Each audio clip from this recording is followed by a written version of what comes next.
বিসমিল্লাহির রহমানির রহিম। পরম করুণাময় ও অসীম দয়ালু আল্লাহর নামে শুরু। ومن أحسن قولا ممن دعا إلى الله وعمل صالحا وقال إنني من المسلمين.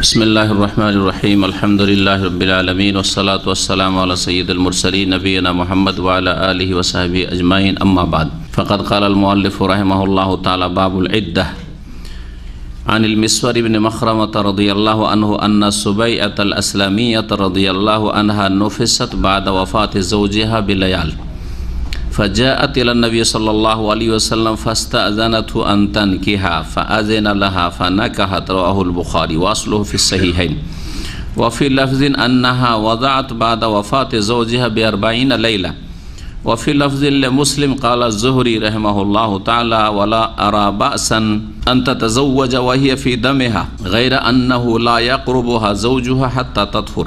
মহান আল্লাহর সমস্ত প্রশংসা যে আল্লাহ পাক রব্বুল আলামিন তার যে বিধিবিধান কোরআন সুন্নাহয় নাজিল করেছেন, ওয়াহিতে নাজিল করেছেন, তাতে রয়েছে বহু ধরনের হিকমত, তত্ত্ব, রহস্য। আল্লাহ পাকের কোনো আদেশ নিষেধ হিকমত রহস্য ছাড়া নেই। আল্লাহ যা আমাদেরকে করতে বলেছেন তাতে আমাদের অবশ্যই কল্যাণ রয়েছে, যা হতে বাধা দিয়েছেন তাতে আমাদের জন্য কল্যাণ রয়েছে।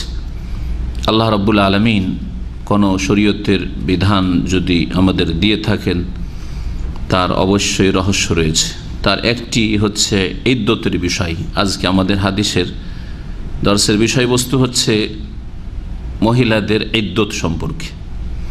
ইদ্দত কাকে বলে তার সংজ্ঞা বলবো, আর তারপরে তখন ইদ্দত সম্পর্কে বেশ কিছু আয়াত রয়েছে, যে আয়াতগুলি আমাদের হাদিসের ব্যাখ্যার সাথে সাথে আসতে থাকবে। লেখক বলছেন বাবুল ইদ্দাহ, এই অধ্যায় হচ্ছে ইদ্দত সম্পর্কে। ইদ্দত আমরা যেটা বলি সেটাকে আরবিতে আল ইদ্দাতু গোলতা দিয়ে বলা হয়, সেটা উর্দুতে গেলে তখন লম্বাতা হয়ে যায়, ইদ্দাত হয়ে যায়। ওইটাই বাংলা গেলে তখন আমরা ওটাকে বলি ইদ্দত। ইদ্দাত শব্দটি আদাদ থেকে নেওয়া হয়েছে।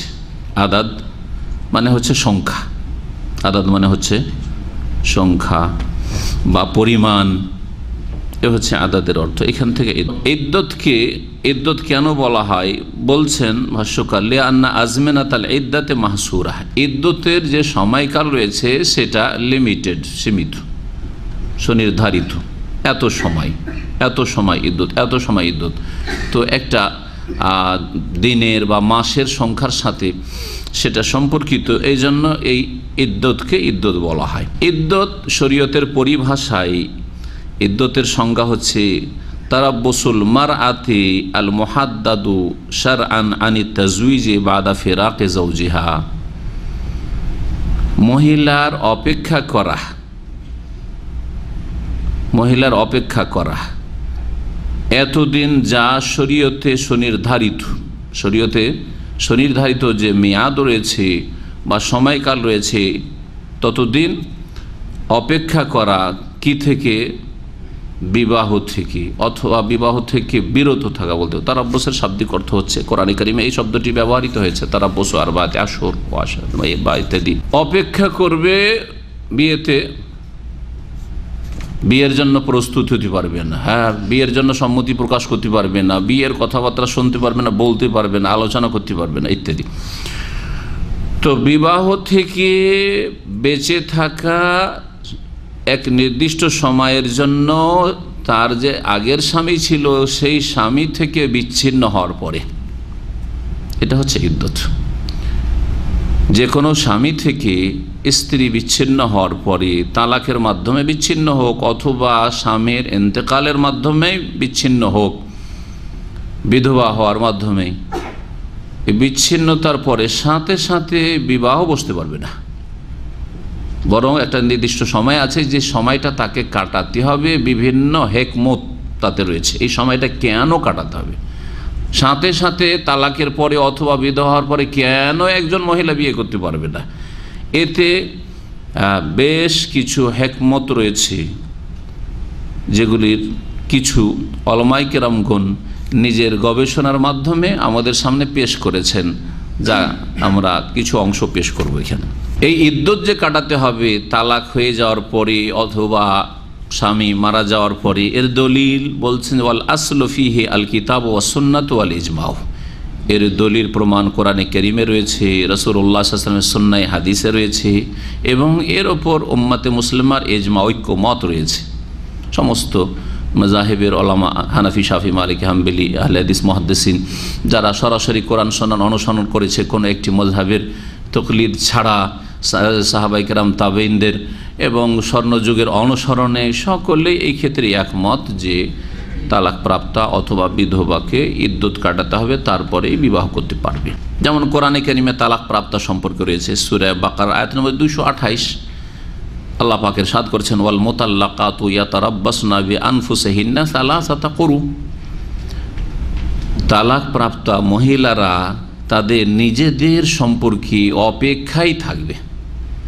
ইয়াতারাব্বাসনা বিআনফুসিহিন্না কতদিন? সালাসাতা কুরু, 3 মাসিক। করু, কারুনের বহু বচন। করু মানে হচ্ছে মাসিক হাইজ, আর কেউ কেউ করু মানে মাসিকের পরে যে তাহারাতের সময়টা, পবিত্রতার সময় আসে, সেটাকে বলেছেন।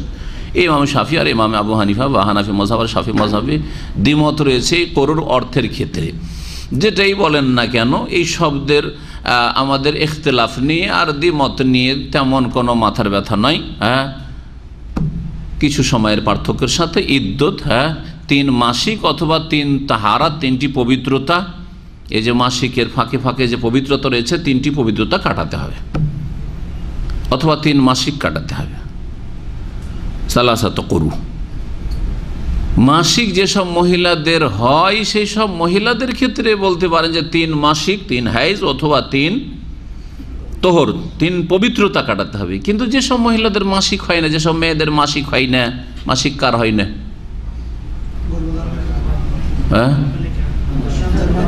কার হয় না? গর্ভধারণকারিণী, গর্ভধারণকারী বিধান, ওর ইদ্যত আলাদা, একবারে পৃথক আছে। আয়াত বলবো সূরা তালাকের আয়াত।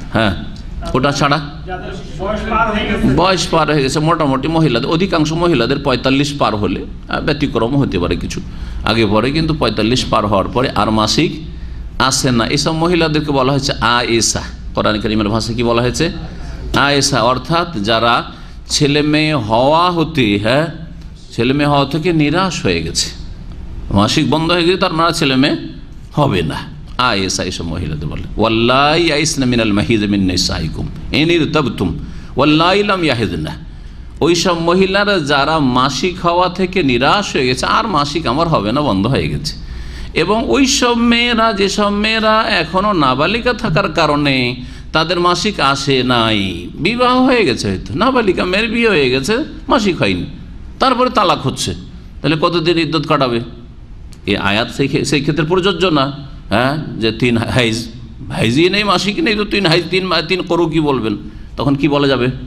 আল্লাহ বলছে সালাসাতু আশহুর, 3 মাস, সেক্ষেত্রে 3 মাস। এই ছিল কোরআনে কারীম থেকে একটি আয়াত তালাক প্রাপ্তদের ইদ্যত সম্পর্কে। হাদিস বলছেন আম্মা সুন্নাতু ফাকাসীরাতুন জিদ্দা। হাদিস সুন্নাহ অনেক রয়েছে ইদ্যত সম্পর্কে, তালাক প্রাপ্তার ইদ্যত, বিধবার ইদ্যত, গর্ভধারণকারিণীদের ইদ্যত, যেসব মহিলাদের সাথে বিবাহ হয়েছে কিন্তু দেখা সাক্ষাৎ হয়নি, স্বামীর মোটেই দেখা সাক্ষাৎ হয়নি, তাদের ইদ্যত, এ সম্পর্কে অনেক হাদিস রয়েছে। তার মধ্যে একটি হাদিস হচ্ছে ফাতেমা বিনতে কাইস, কাইসের মেয়ে ফাতেমা রাদিয়াল্লাহু তাআলা আনহার, তার 3 তালাক হয়ে গিয়েছিল। তাকে বলেছে নবী কারীম সাল্লাল্লাহু আলাইহি ওয়াসাল্লাম যে আনতা তা'তাদ্দা ফি বাইতি উম্মে শরীক, তার নিরাপদ কোনো বাড়ি ছিল না যেখানে ইদ্যত কাটাবে। সুতরাং নিরাপদ জায়গা, উম্মে শরীক, শরীকের মা শুধু মহিলা থাকে, সেই বাড়ি, তার কোনো পুরুষ লোক নেই, ওই বাড়িতে উম্মে শরীকের ঘরে ইদ্যত কাটাতে বলেছিলেন। এছাড়াও অনেক হাদিস রয়েছে। ওলামায়ে কেরামদের ইজমা সম্পর্কে বলছেন ওয়াজমা আল ওলামা আলাইহা ইস্তিনাদান ইলা নুসুসিল কিতাব ওয়াস সুন্নাহ। আর ওলামাদের ইজমা রয়েছে কোরআন সুন্নাহর দলিলের ভিত্তিতে। একটি কথা সবসময় মনে রাখবেন, এটা আমি বহুবার তাগিদ করি যে ইজমা মানে কোরআন সুন্নাহ বিপরীত কিছু নাই, কোরআন সুন্নাহ বিরোধী কিছু নাই, কোরআন সুন্নাহ নেই আর অতিরিক্ত কিছু নাই। কথাগুলি মনে রাখবেন। কি বললাম? এমন ইজমার কথা বলা হচ্ছে যেটা কোরআন সুন্নাহ পরিপন্থী, বিরোধী, হ্যাঁ, কোরআন সুন্নাহর বিপরীত, অথবা কোরআন সুন্নাহর কোনো দলিল নেই, হয় সরাসরি কোরআন সুন্নাহর সাথে সাংঘর্ষিক, আর না হলে কোরআন সুন্নাহর কোনো অস্তিত্ব নেই, বলছে এর উপরে ইজমা হয়ে গেছে। এইসব ইজমাগুলি মিথ্যা ইজমা, বাতিল ইজমা, এবং এসব ইজমা দাবি মিথ্যা।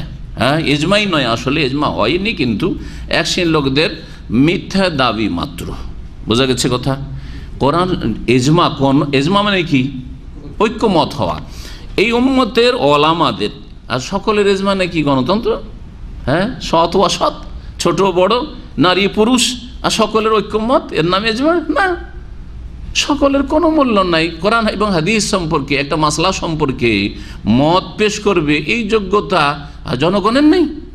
হ্যাঁ, মানে মহিলাদের নেই, সাধারণত মহিলাদের মধ্যে এরকম আলেম নেই, পুরুষদের মধ্যে অধিকাংশই দিন সম্পর্কে তেমন জ্ঞান রাখে না। সুতরাং এই ক্ষেত্রে এই নয়, মাদ্রাসা পড়লেই যে তার ইজমা তার মত পোষণ করার অধিকার আছে তাও নেই। ইজমা মানে হচ্ছে ইত্তেফাক ও আহলিল হাল্লে ওয়াল আকদ, যারা উম্মতে মুসলিমার যোগ্য ব্যক্তি, যারা কোরআন সুন্নাহর দলিল প্রমাণ সম্পর্কে গভীর জ্ঞান রাখে, তাদের ঐক্যমত, তাদের ঐক্যমত। পৃথিবীর কয়েকজন হয়তো পৃথিবীর ধরেন 50-100 জন 200 জন ওলামা, তারা একমত হতে পেরেছে ফি আসরিম মিনাল উসুর, কোন যুগে, যেটা একমাত্র সম্ভব ছিল সাহাবায়ে কেরাম রাদিয়াল্লাহু তাআলা আনহুমের জামানায়। এই জন্য অনেক গবেষক ওলামারা বলেছেন ওয়াল ইজমাউস সাহাবাতে লা গায়রু। ইজমা এই সর্বসম্মতিক্রমে কোনো মাসলার উপর ইত্তেফাক হয়ে যাওয়া, ইজমা হয়ে যাওয়া, এটা সাহাবায়ে কেরামদের ইজমা। সাহাবায়ে কেরামদের যুগে ইজমা ছিল না, বলছে পরে ইজমা হয়ে গেছে, এটা দাবি মাত্র। কারণ সারা পৃথিবীতে মুসলিমরা ছড়িয়ে গেছে, মুসলিম ওলামারাও ছড়িয়ে গেছে। এমনকি একটা যুগ ছিল যখন কোনো যোগাযোগের ব্যবস্থা ছিল না। ইমাম তিরমিজি থাকেন, হ্যাঁ, তুরমুজ শহর আজারবাইজানে, আর ইমাম ইবনে হাজম থাকেন, হ্যাঁ, আন্দোলুস মানে স্পেনে। একে অপর খবরই রাখে না, জীবনে কোনোদিন দেখা হয়নি। বরং জিজ্ঞাসা করা হয়েছে ইমাম ইবনে হাজমকে যে তিরমিজি কে, বলছে ও তোকে তো চিনি না আমি, হ্যাঁ, মজহুল, অজ্ঞাত পরিচয় ব্যক্তি। ইমাম তিরমিজি, আজকে ইমাম তিরমিজি, হ্যাঁ, 6টি প্রসিদ্ধ কিতাবের একজন, হ্যাঁ, সংকলক, এত বড় মুহাদ্দিস, কিন্তু এত বড় ইমাম তাকে চিনছেন না। তাহলে কি করে ইজমা সম্ভব? বলবেন যে ইমামদের যুগে ইজমা হয়ে গেছে, তাই না? অত বড় বড় আলেমদের কারো সাথে পরিচয় নেই, এখনো বড় বড় আলেমদের কারোর সাথে দেখা সাক্ষাৎ নেই। হয়তো নাম শুনে শুনে পরিচয় আছে, কিন্তু দেখাও হয়নি, কথাও হয়নি, তার সাথে কোনো যোগাযোগও নাই। জি, তাহলে ইজমা কি সম্ভব? অসম্ভব। এই জন্য নতুন করে উম্মতে মুসলিমাতে এমন কোনো ইজমার দাবি আসলে দাবি মাত্র।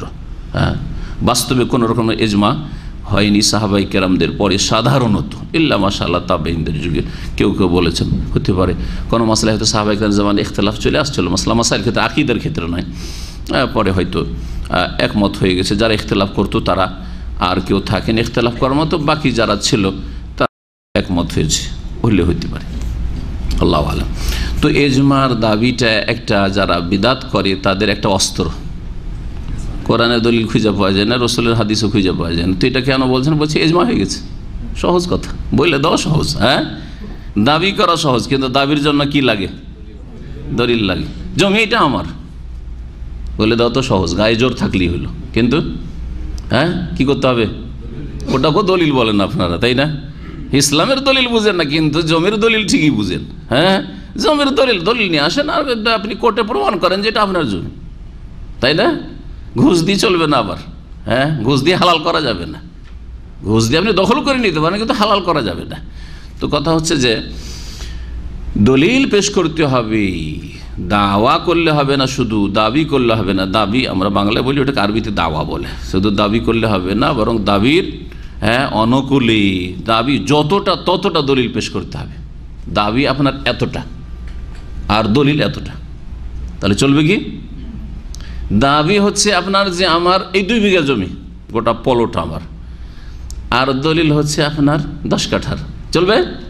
ঠিক ওই রকমই কোরআন হাদিসের মাসলা মাসাইলের ক্ষেত্রে অনেক মাসলা মাসাইল এরকম করেছে অনেকে। দাবি অনেক বড়, এটা হালাল, এটা হারাম, এটা সুন্নাত, এটা বিদআত, হ্যাঁ, কিন্তু দলিল নেই, তাহলে চলবে না। তার মধ্যে একটি হচ্ছে 4 মাযহাবের এক মাযহাব মানা ফরজ, দলিল কোরআনেও নেই, রাসূলের হাদিস তাও নেই। কখন শুরু হলো? সাহাবায়ে কেরামদের যুগেও না, তাবেঈনদের যুগেও না। আরে সাহাবায়ে কেরামদের যুগে তো কোনো ইমামই জন্মেনি, আবু হানিফা জন্মেনি, তাবেঈনদের যুগে জন্মেনি। হ্যাঁ, সাহাবায়ে কেরামের জামানা শেষ হচ্ছে, সেই জামানায় জন্ম হইলো, জন্ম হওয়ার পরে বেচারাকে বড় হইতে আর এলেম শিখতেও তো 20-30 বছর লাগে, তাই না? তো 110 হিজরিতে সাহাবায়ে কেরাম শেষ সাহাবীও দুনিয়া থেকে বিদায় নিলেন। ইমাম আবু হানিফা রাহমাতুল্লাহ আলাইহি যদি 80-তে জন্ম হন, আর যদি লেখাপড়া 20-30 বছর করে একজন ভালো আলেম, তো 30 বছর বয়সে লেগেছে ভালো আলেম হইতে। তো যখন তিনি ভালো আলেম হলেন, যখন কিছু দিনের খেদমত করার যোগ্যতা লাভ করলেন, তখন কোনো সাহাবীর যুগ নেই, তাহলে সাহাবীরাও মযহাব জানলেন না, রাসূলুল্লাহ সাল্লাল্লাহু আলাইহি ওয়াসাল্লাম বললেন না, কোরআনও বলেনি। কথা বোঝা গেছে? ইমাম আবু হানিফা আর বাপু জানেনি, ঠিক না? জি। নোমান বিন সাবেত তো জানেননি মযহাব। তারপরে বাকি ইমামগুলো আরও পরে আসছেন। 4 ইমামের যুগ চলে গেল, তারাও এরকম অন্ধ অনুসরণ করেননি, বরং আল্লামা শাহুল মুহাদ্দিস দেহলভী রহমতুল্লাহ আলাইহি, তিনি বংশগত দিক থেকে বড় একটা আলেম পরিবারের মুহাদ্দিস, এবং তিনি হানাফি আলেম পরিবারের মুহাদ্দিস। দিল্লির মুসলিম শাসকদের যুগে তিনি তার প্রসিদ্ধ কিতাব, যেটি আমাদের দেশের আলিয়া এবং কওমি মাদ্রাসার দাওরা ক্লাসে এবং ফাজেল বা কামেলে পড়া হয়, তাতে তিনি লিখেছেন যে এলাম আন্নান নাসা কানু ক্বাবলা আল মিয়াতির রাবিআতি গায়রু মুজতামিইনা আলা তাকলিদিল খালিস লিমাযহাবিন ওয়াহিদিন বিআইনিহি। 4র্থ শতাব্দী পর্যন্ত মুসলিম জাতি কোনো একটা মযহাবের অনুসরণ আর অনুকরণের ওপর, তকলিদের ওপর একমত ছিল না, কোনো মযহাব ছিল না। 4র্থ শতাব্দী, 1ম শতাব্দী গেল, 2য় শতাব্দী গেল, হ্যাঁ, 3য় শতাব্দী গেল, স্বর্ণযুগ চলে গেল। এই 3টে শতাব্দীতে স্বর্ণযুগ শেষ, সাহাবায়ে কেরামদের যুগ শেষ, তাবেঈনদের যুগ শেষ, তাবেঈনের যুগ শেষ। 4র্থ শতাব্দীতে গিয়ে তখন এক ইমামের ছাত্র সংখ্যা, ছাত্রদের সংখ্যা এবং তাদের ভক্তর সংখ্যা ধীরে ধীরে বাড়তে শুরু হলো। তখন ওই ফতুয়ার সমর্থন আর করা শুরু হলো, সমর্থক বাড়লো, এই করে তখন যুগের আবর্তন বিবর্তনে এই মযহাবগুলি মুসলিম সমাজে ছড়িয়ে পড়ে। কিসে? হ্যাঁ, যুগের আবর্তন বিবর্তনে, যেটা যেখানে ফুলতে পেরেছে আর ফলতে পেরেছে, বুঝতে পেরেছেন না? যে মযহাব যেখানে ফুলার আর ফলার সুযোগ পেয়েছে, সেখানে সেটা ফুলেছে। এইভাবে মযহাবগুলি দুনিয়াতে ছড়িয়েছে। কিন্তু রাসূলুল্লাহ সাল্লাল্লাহু আলাইহি ওয়াসাল্লামের যেটা পথ, সাহাবায়ে কেরামদের পথ, তাবেঈনদের পথ, তাবেঈনের পথ এবং 4 ইমামেরও পথ, বুখারী, মুসলিম, আবু দাউদ, নাসাঈ, মুহাদ্দিসিনরা, সেটা হচ্ছে কোরআন সুন্নাহর অনুসরণ করা, কোরআন সুন্নাহর নিঃশর্ত অনুসরণ করা। আল্লাহ এবং রাসূলের কথা মানতে হবে, ওহীর কথা মানতে হবে, এতে কোনো রকমের কন্ডিশন নেই, কোনো শর্ত নেই যে ইমাম পাশ করাইলেন কি করেন না, আমার মযহাব পাশ করিয়েছে কি করায়নি, আমি হানাফি সুতরাং হানাফি মযহাবে আছে কিনা, শাফি আমি সেই জন্য শাফি মযহাবে আছে কিনা, আপনি হাম্বলি সেজন্য হাম্বলি মযহাবে আছে কিনা, এইজন মালিকি সেই জন্য মালিকি মযহাবে আছে কিনা, এসব কোনো শর্ত নেই। যদি শর্ত লাগাই তাহলে সে বড় বেয়াদবি করলো। রাসূলুল্লাহর কথা মানবে শর্ত সাপেক্ষ। বুঝছেন না আমার কথা? হ্যাঁ, যদি আপনি যদি বলেন রাসূলুল্লাহ সাল্লাল্লাহু আলাইহি ওয়াসাল্লাম বড় না ইমাম বড়, হ্যাঁ, এতে আবার কোনো ইখতিলাফ আছে না সন্দেহ আছে? বড় রাসূলুল্লাহ সাল্লাল্লাহু আলাইহি ওয়াসাল্লাম, আর বাকিরা বড় বড় আলেম, ঠিক না? ইমাম মানে বড় বড় আলেম। আপনার কোম্পানি প্রতিষ্ঠান দিয়ে আমি উদাহরণ দিচ্ছি। আপনি যদি বলেন আমি কফিলের কথা মানবো, কিন্তু শর্ত হচ্ছে আমার ম্যানেজার যদি বলে, জি ঠিক আছে। আমি ইউনিভার্সিটির ভাইরা আছেন, আমি চ্যান্সেলর কথা মানবো, ভিসির কথা, মদিরুল জামিয়ার কথা মানবো, কিন্তু শর্ত হচ্ছে আমার যদি প্রিন্সিপাল বলে। বুঝা গেছে? তো কি বলবেন ওকে? হ্যাঁ, পাগল বলবেন, আর না হলে হ্যাঁ পাগল বলবেন, না হলে ছাগল বলবেন। না, ছাগল যেমন জাহেল, ও জাহেল, হ্যাঁ, পাগল নয় ছাগল বলবেন। তো কথা হচ্ছে যে এজমার শুধু মৌখিক দাবি অনেকে করে থাকে, এটা বিদাতীদের কথা। এজমা যেই ক্ষেত্রে এজমা আছে, এজমা মাসলা মাসাইল হচ্ছে 2 রকম, এজমার মাসলা আর ইখতিলাফের মাসলা। কি বললাম? এজমার মাসলা আর ইখতিলাফের মাসলা। বহু মাসলা আছে যেগুলোতে এজমা হয়ে গেছে, আর বহু মাসলা মাসাইল আছে যেগুলোতে ইখতিলাফ আছে। যেমন সলাত দিয়ে বুঝায়, 5 ওয়াক্ত সলাত। 5 ওয়াক্ত সলাত পড়া ফরজ, এজমা আছে না ইখতিলাফ আছে? এজমা আছে খামসু সালাওয়াতের উপর, তাই না? পুরুষদের জন্য জামাতে নামাজ আদায় করা হ্যাঁ ফরজ না সুন্নত, ইখতিলাফ আছে না এজমা আছে? ইখতিলাফ আছে, হ্যাঁ ইখতিলাফ আছে। একদল বলছে সুন্নাতে মুআক্কাদা, আরেক দল বলছে যে ফরজ। ফরজ ওয়াজিবে কোনো পার্থক্য নেই, ফরজ যারা বলছে ওয়াজিব মানে ফরজ, ফরজ পুরুষদের জন্য, ঠিক আছে না? সূরা ফাতিহা নামাজে পড়া ইখতিলাফ আছে না এজমা আছে? ইখতিলাফ আছে, জি হ্যাঁ। রাফাইদানি করা নামাজে ইখতিলাফ আছে না এজমা আছে? ইখতিলাফ আছে, ঠিক না? রমজান মাসের সিয়াম রোজা ইখতিলাফ আছে না এজমা আছে? ইজমা আছে। কিন্তু সারা বিশ্ব একসাথে রোজা রাখবো, একসাথে ঈদ করব না নিজের নিজের এলাকায় করব, এজমা আছে না ইখতিলাফ আছে? ইখতিলাফ আছে। এবার বুঝছেন, তাহলে শরীয়তের বহু মাসাইল আছে যেগুলোতে এজমা আছে, আর কোরআন সুন্নাহর দলিলের ভিত্তিতে এজমা আছে। আর বহু মাসাইলে ইখতিলাফ হয়েছে, আর সকলে কোরআন সুন্নাহর দলিল দেওয়ার চেষ্টা করেছে। তার মধ্যে আমাদের কাজ হচ্ছে, যারা মধ্যম শ্রেণীর আলেম তাদের কাজ হচ্ছে যে চোখ খুলে চলার চেষ্টা করে, এবং যারা তাদের কাছে আসছে দিনের মাসলা মাসাইল জিজ্ঞাসা করার জন্য, যেটা বেশি দলিল ভিত্তিক শক্তিশালী সেটা বয়ান করবে, মযহাবের ভিত্তিতে ফতোয়া দেবে না। আমি শাফি, সেজন্য শাফি ফতোয়া দেবো, আরেকজন হানাফি সেজন্য হানাফি ফতোয়া দিবে দুর্বল হইলেও, আরেকজন মালিক সেজন্য মালিকি ফতোয়াকে প্রাধান্য দেবে না, এটা করবে না। কোরআন এবং হাদিস মাঝারি যারা আলেম মধ্যম শ্রেণীর, তাদের কাজ হচ্ছে তারা সরাসরি ওই রকম নতুন করে ইজতিহাদ করে কোরআন হাদিস তালাশ করে, এত ক্ষমতা নেই। হ্যাঁ, আজকালকার কোন আলেমের এই ক্ষমতা নেই, কেউ দাবি করলে মিথ্যা দাবি তার। আমাদের কাজ হচ্ছে যে 4 মাযহাবের যেসব উক্তিগুলি রয়েছে এবং দলিলগুলি রয়েছে সেগুলি পড়াশোনা করার পর, স্টাডি করার পরে, হ্যাঁ তুলনামূলক পড়াশোনা করে যেটা শক্তিশালী সেটা আপনাদের সামনে পেশ করা, এটা হচ্ছে হক কথা। আর আমি শুধু আমার মযহাবেরটা পেশ করবো, এটা হচ্ছে ভুল কথা, বাতিল কথা। বোঝা গেছে না? তো আশা করি এইভাবে যদি দ্বীন ইসলাম বুঝে যান, তাহলে দ্বীন ইসলাম খুব সহজ। আর আপনি ওহীর সাথে থাকবেন, কোরআন সুন্নাহর সাথে থাকবেন, আল্লাহ পাক যেন তৌফিক দান করেন। এতে হবে মুসলিম উম্মার ঐক্য আসবে, মুসলিম উম্মার ঐক্য আসবে যদি আমাদের কোরআন, সকলের উদ্দেশ্য হচ্ছে কোরআন সুন্নাহ ফলো করা, কিন্তু বুঝতে গিয়ে ভুল হয়ে যাচ্ছে, তখন আর অন্তরে ফাটল ধরবে না, শত্রুতা হবে না। কিন্তু যখন বললে আমি আমার মযহাবের দিকে ডাকবো ভাই, আমি আমার তরিকতের দিকে ডাকবো ভাই, তখন অন্তরে ফাটল ধরবে, শত্রুতা সৃষ্টি হবে, দূরত্ব সৃষ্টি হবে। এই জন্য মুসলিম উম্মাতে 73 ফিরকা হয়েছে, যেমন নবী করিম সাল্লাল্লাহু আলাইহি সাল্লাম ভবিষ্যৎবাণী করেছেন। তো বলছিলাম যে আল্লাহ রাব্বুল আলামিন ইদ্দতের বিধান দিয়েছেন। বলছেন ভাষ্যকার, ওয়াকাদ জাআলাল্লাহু তাবারাকা ওয়া তাআলা হাযিহিল ইদ্দাতা তাতারাব্বাসু ফিহা আল মুফারাকাতু লিহিকামিন ওয়া আসরারিন আযীমাহ। আল্লাহ রাব্বুল আলামিন এই ইদ্দতকে সুনির্ধারিত করেছেন, যাতে যেই মহিলা বিচ্ছিন্ন হয়েছে তার স্বামী থেকে, সে অপেক্ষায় থাকবে, সাথে সাথে বিবাহ বসতে পারবে না। বহু গুরুত্বপূর্ণ হিকমত রহস্যের কারণে, তাতে রহস্য রয়েছে। আর এই রহস্যগুলি এক এক অবস্থায় এক এক রকমের রহস্য রয়েছে, এক এক অবস্থা। কারণ অবস্থা যে ইদ্দত কাটাবে যে মহিলা, একই রকমের একই শ্রেণীর মহিলা নাই, কেউ তালাক প্রাপ্তা, কেউ বিধবা, তাই না, ইত্যাদি, কেউ গর্ভধারণকারিণী, পেটে বাচ্চা আছে ইত্যাদি। তো এক এক অবস্থায় এক একটা হিকমত, এক একটা তত্ত্ব বেশি ফুটে উঠবে। তার মধ্যে একটি হিকমত শোনেন, কেন ইদ্দত কাটাতে হবে। একজন মহিলা যেই দিন তালাক দিল, তার স্বামী রাগ করে বাড়ি থেকে বেরোলো আর গিয়ে বিয়ে করল, কেন করতে পারবে না? স্বামী মারা গেল, সাথে সাথে গিয়ে বিয়ে করে নিল।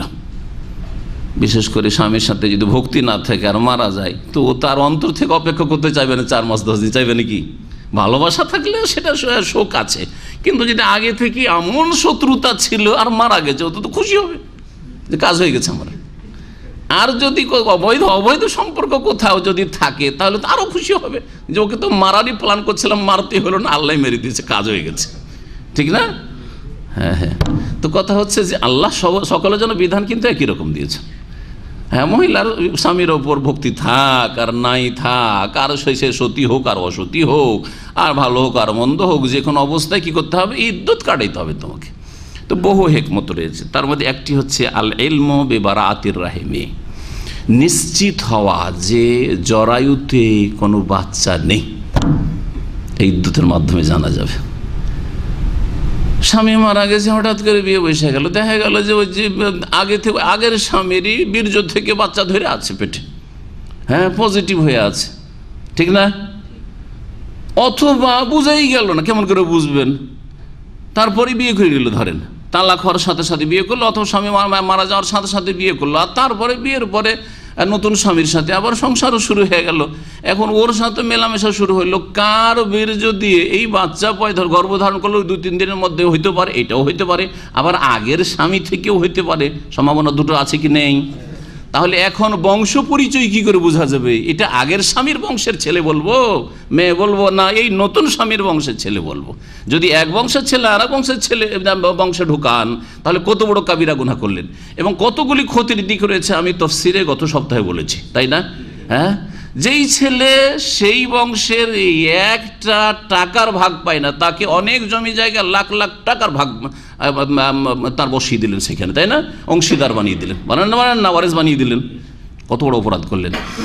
তারপরে যদি সে যেই বংশে তাকে ঢোকালেন, মানে নতুন স্বামীর বংশে নিয়ে চলে গেল পেটে করে, আর বললো যে এটা তোমারই, ঠিক না? কিন্তু আসলে আগের স্বামীর, যদি এইরকম হয়, ওই বংশে গিয়ে যখন সাবালক হলো, ওই বংশের যেগুলো তার খালা ফুফু হচ্ছে, সেগুলো আসলে খালা ফুফু নয়, সেগুলো কি হ্যাঁ ফুফু, হ্যাঁ সেগুলির কি সে মাহারাম হচ্ছে? সেটা কি তার দাদি? না, এসব নয়, তো অন্য বংশের বীর যদি পয়দা হয়েছে। তাহলে এই ক্ষেত্রে এমন এমন মহিলাদের কাছে সে যাচ্ছে, দেখছে, এবং তাদের সাথে নির্জনতা অবলম্বন করছে, এইসব যে বিধবেন তাদেরকে নিয়ে সফর করছে, যেটা তার জন্য হারাম, ঠিক কিনা?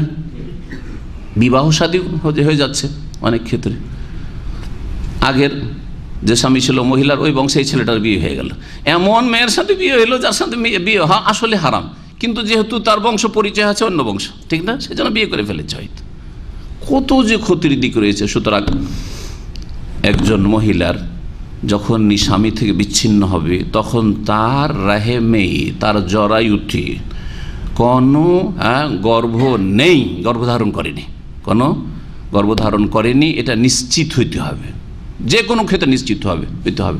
তালাক প্রাপ্তার ক্ষেত্রে নিশ্চিত হইতে হবে, বিধবার ক্ষেত্রে নিশ্চিত হইতে হবে, এমনকি দাসীদের ক্ষেত্রেও নিশ্চিত হইতে হবে। এই বিধান শরীয়তে রয়েছে, দাসীর বিধান এখন নেই, কিন্তু দাসীর বিধান মানে শরীয়তে বিধান আছে, কিন্তু বাস্তবে এখন দাসী নেই। তো দাসীর বিধানের ক্ষেত্রে রাসূলুল্লাহ সাল্লাল্লাহু আলাইহি ওয়াসাল্লাম বলেছেন যে এক মাসিকের মাধ্যমে নিশ্চিত হইতে হবে যে তার কাফের স্বামীর পক্ষ থেকে আবার গর্ভধারণ করে না নিয়ে আসে, আর নিয়ে আসার পরে মনিবের ঘরে গেল, আর ওখানে করে তখন তার সাথে আবার, যেহেতু তার জন্য বৈধ হয়ে গেল, তখন আবার বংশ পরিচয় কোথা থেকে কোথায় চলে গেল, হতে পারে না। এই জন্য কমপক্ষে এক মাসিক। খোলার ক্ষেত্রে কমপক্ষে একটা মাসিকের মাধ্যমে নিশ্চিত হইতে হবে যে মাসিক যখন হয়ে গেছে পেটে বাচ্চা নেই। এটা হচ্ছে ইস্তিবরাউর রাহিম, কোরআন সুন্নাহর ভাষায় কি বলা হয়? ইস্তিবরাউর রাহিম, রাহিম শূন্য আছে, খালি আছে, রাহিমে আগের কোনো বাচ্চা নেই, এটা নিশ্চিত হওয়া। এই একটি হিকমত, যাতে করে দুই সহবাসকারীর বীর্য একত্রিত না হয়ে যায়, হ্যাঁ, দুটোর সংমিশ্রণ না ঘটে। দেখেছে, এতে কি হবে? বংশ পরিচয় গোলমাল হয়ে যাবে, এবং এতে অনেক অনিষ্ট রয়েছে। এটা তো ছিল সামাজিক দিক থেকে বা পারিবারিক দিক থেকে, কিন্তু স্বাস্থ্যগত দিক রয়েছে, আজকালকার গবেষণা, কাফেরদের গবেষণা, অমুসলিম যারা ডাক্তার তাদের গবেষণা বলছে যে একজন মহিলার সাথে একাধিক স্বামী সহবাস করলে মারাত্মক রোগ সৃষ্টি হয়, আর এই রোগে আক্রান্ত হওয়ার আশঙ্কাটা থাকে না কখন? 3 মাস পরে থাকে না। সুবহানাল্লাহ, এই যে 3 মাসের আল্লাহ ইদ্যত দিয়েছেন, এই হিকমত আজকে অমুসলিমদের গবেষণা প্রমাণ করছে। 1 মাস পরও, 1 হাইজের পরও সম্ভাবনা থেকে যেতে পারে। এই জন্য যেসব মহিলারা সতী নয়, অসতী, হ্যাঁ, একাধিক স্বামীর সাথে সহবাস করে, তাদের এই পতিতালয়ের মহিলা হোক, অথবা একাধিক স্বামী ছাড়া অন্যের, অথবা বিবাহিতা নয়, যেখানে সুযোগ পাই সেখানে তার প্রয়োজন পুরা করে পশ্চিমা সভ্যতা, তারা এইসব রোগমুক্ত নয়, মারাত্মক ব্যাধিতে আক্রান্ত হয়। এরা এটা হচ্ছে দুনিয়ার আল্লাহ পাকের গজব, আর আখিরাতের তো আল্লাহ পাকের ক্রোধ আর আল্লাহ পাকের আযাব তো আছেই, গজব আছে। বহু হিকমতের মধ্যে আমরা সামান্য কিছু জানি, ওমা উতিতু মিনাল ইলমি ইল্লা কালিলা, অল্পই কিছু রহস্য এগুলো উদ্ঘাটন করেছেন ওলামারা, বাকি আল্লাহ পাক ভালো জানছেন তার বিধানে কত কত হিকমত রয়েছে। আর একটি হিকমত হচ্ছে যে বিবাহ বন্ধনের একটা গুরুত্ব আছে, একটা মর্যাদা আছে। বিবাহ বন্ধনের শ্রদ্ধা এহতেরাম করা। বিবাহ বন্ধন হয়েছে, তারপরে স্বামী তালাক দিয়েছে বলে একবারে সাথে সাথে বেরিয়ে গিয়ে তুমি বিয়ে করে নেবে, হ্যাঁ? না, ইদ্যত পার করতে হবে। বিবাহের এটা শ্রদ্ধা সম্মান রাখা। স্বামী মারা গেছে সাথে সাথে বিয়ে করবে না, তোমার এই স্বামীর যে সাথে যে বিবাহ বন্ধনে আবদ্ধ হয়েছে এই বিবাহের শ্রদ্ধা সম্মান এবং এর মর্যাদা আর খেয়াল রাখা। এর সাথে সাথে স্বামীর একটা শ্রদ্ধা রয়েছে, বিবাহ বন্ধন ছাড়া স্বামীর একটা বড় শ্রদ্ধা রয়েছে। হ্যাঁ, স্বামী কত না ইহসান করেছে, হয়তো তার সাথে সংসার করা সম্ভব হইল না, স্বামীর দোষে হোক অথবা স্ত্রীর দোষে হোক। তালাকের ক্ষেত্রে স্বামী হয়তো ইন্তেকাল করলো, তাই বলে তার একটা হক নেই, স্বামীর একটা হক রয়েছে স্ত্রীর উপর। সাথে সাথে বিবাহ করা একটা বেয়াদবি, যেটা সাধারণ মানুষের উপর স্পষ্ট নয়। এই জন্য আমাদের সমাজে কুসংস্কার যেগুলি রয়েছে তার একটা হচ্ছে যে বিধবাদের বিয়ে করাটাকে অনেকে খারাপ নজরে দেখে। আরে কেমন মহিলা, ছেলে মেয়ে রেখে গিয়ে বিধবা না হয়েছে, ছেলে মেয়ে নিয়ে থাকলো না, ধৈর্য ধরতে পারলো না, এত মহিলা খারাপ, ওকে খারাপ মহিলা বলে। বিয়ে করে নিল আবার, হ্যাঁ? এখন বিয়ে করার প্রয়োজন কিছু? আমার দেশের লোক সমাজ কি মনে করে জানেন? যদি ছেলে মেয়ে না থাকে, 2-4 বছর হয়েছিল বিবাহ সাথে, ছেলে মেয়ে হয়নি, তাহলে বিয়ে করুক। আর ছেলে মেয়ে 2 বছর 3 বছরের ছেলে মেয়ে আছে, বা 10 বছর 20 বছরের ছেলে মেয়ে আছে, যদি বিয়ে বসে যায় তো ওই মহিলা সমাজে খারাপ মহিলা। কি লজ্জায় বিয়ে করলো? তার ছেলে আছে, মেয়ে আছে, ওদেরকে নিয়ে কষ্ট করে থাকতো, কেন বিয়ে করলো? কত কুসংস্কার, তাহলে চিন্তা করুন। হ্যাঁ, বেয়াদবি মনে করা হচ্ছে। তো সাথে সাথে 4 মাস 10 দিন অপেক্ষা না করে স্বামী মারা গেছে আর চট করে বিবাহ বসে যাওয়া, হ্যাঁ, এটা বেয়াদবি না? স্পষ্ট বেয়াদবি। যাতে করে স্বামীর আদব এহতেরামের খেয়াল রাখা হয়। যেমন স্বামীর ইজ্জত সম্মানের খেয়াল রেখে এই ইদ্যতের বিধান আল্লাহ দিয়েছেন, তেমনি স্বামীকেও কিছু আল্লাহ হুকুম দিয়েছেন যে তোমার স্ত্রীর অনেক অবদান তোমার উপর আছে, যদিও সংসার চললো না। এজন্য তালাক দেওয়ার সময় ভালোভাবে তাকে বিদায় করো তালাক দিতে হইলে, এবং তাকে কিছু উপঢৌকন দিয়ে দাও। কোরআনের ভাষা আল্লাহ বলেছেন তালাক দিয়ে দেওয়া মানে এই না যে তার সাথে দুর্ব্যবহার করব, জুলম অত্যাচার করবো, বা মানসিক কষ্ট দেব, শারীরিক কষ্ট দেব, খারাপ ভাষা বলবো না। আল্লাহ বলছেন যে মত্তেহুন্না, হ্যাঁ, ফাতাআলাইনা, নবীকে বলছেন ওমাত্তেকুন্না ওয়াসাররিহুকুন্না সারাহান জামিলা। আল্লাহ পাক সাধারণ মানুষ সম্পর্কে বলছেন ফাইমসাকুম বিমারুফিন আও তাসরিহুন বিইহসান, ভালোভাবে রাখো, আর বিদায় যদি করতে হয় তো সদাচরণের সাথে বিদায় করো। তাসরিহুন মানে বিদায় করো, বেইহসানিন সৎ ব্যবহারের সাথে, ভালো আচরণের সাথে, যাতে করে স্ত্রী তালাক নিয়ে গেলেও সে ভুলতে না পারে। যেন আমাকে তালাক দিয়েছে আমার দোষে, তারপরও এত আমাকে গিফট দিয়েছে, এইগুলো দিয়েছে, এই অলংকার দিয়ে চলে, একবারও বলেনি যে ফিরিয়ে নেব, মনে রাখবে না? অথবা নতুন কিছু কিনে দিলেন, আরও যাও, তুমি যাও, নিয়ে যাও। আল্লাহ পাক এই সব শিখিয়েছেন যে তারও যে তোমার সাথে ভালো একটা আচরণ ছিল, দীর্ঘদিন ধরে তোমার সাথে সংসার করেছে, তারও হকের একটু খেয়াল রাখো, সুতরাং তাকেও কিছু দিয়ে বিদায় করো, ভালো ব্যবহার দিয়ে বিদায় করো। তালাকের ক্ষেত্রে, তালাকের ইদ্যতের ক্ষেত্রে আর একটি হিকমত আমার উল্লেখ করেছে, সেটা হচ্ছে যে তালাক দেনেওয়ালা যে তালাক দিল, তালাক দেওয়ার পরে রাজাতের সময় আছে, মানে 3 মাসের মধ্যে বা 3 মাসিকের মধ্যে রয়েছে তালাকে রাজি। তালাক মানে 3 তালাক হয়ে যায়নি, 3 তালাক হয়ে গেল তো তালাক শেষ হয়ে গেল, আর তো ফিরিয়ে নেওয়ার কোনো সম্ভাবনা নেই। 1 তালাক হয়ে আছে বা 2 তালাক হয়ে আছে, 3 তালাক হয়নি, এই 1 বা 2 তালাক হয়ে আছে আর এখনো ইদ্যত পার হয়নি, এই তালাকগুলিকে কি বলা হয়? তালাকে রাজি এই বলা হয়। তালাকে রাজি মানে এই তালাক দেওয়ার পরেও ফিরিয়ে নেওয়ার সুযোগ সুবিধা আছে।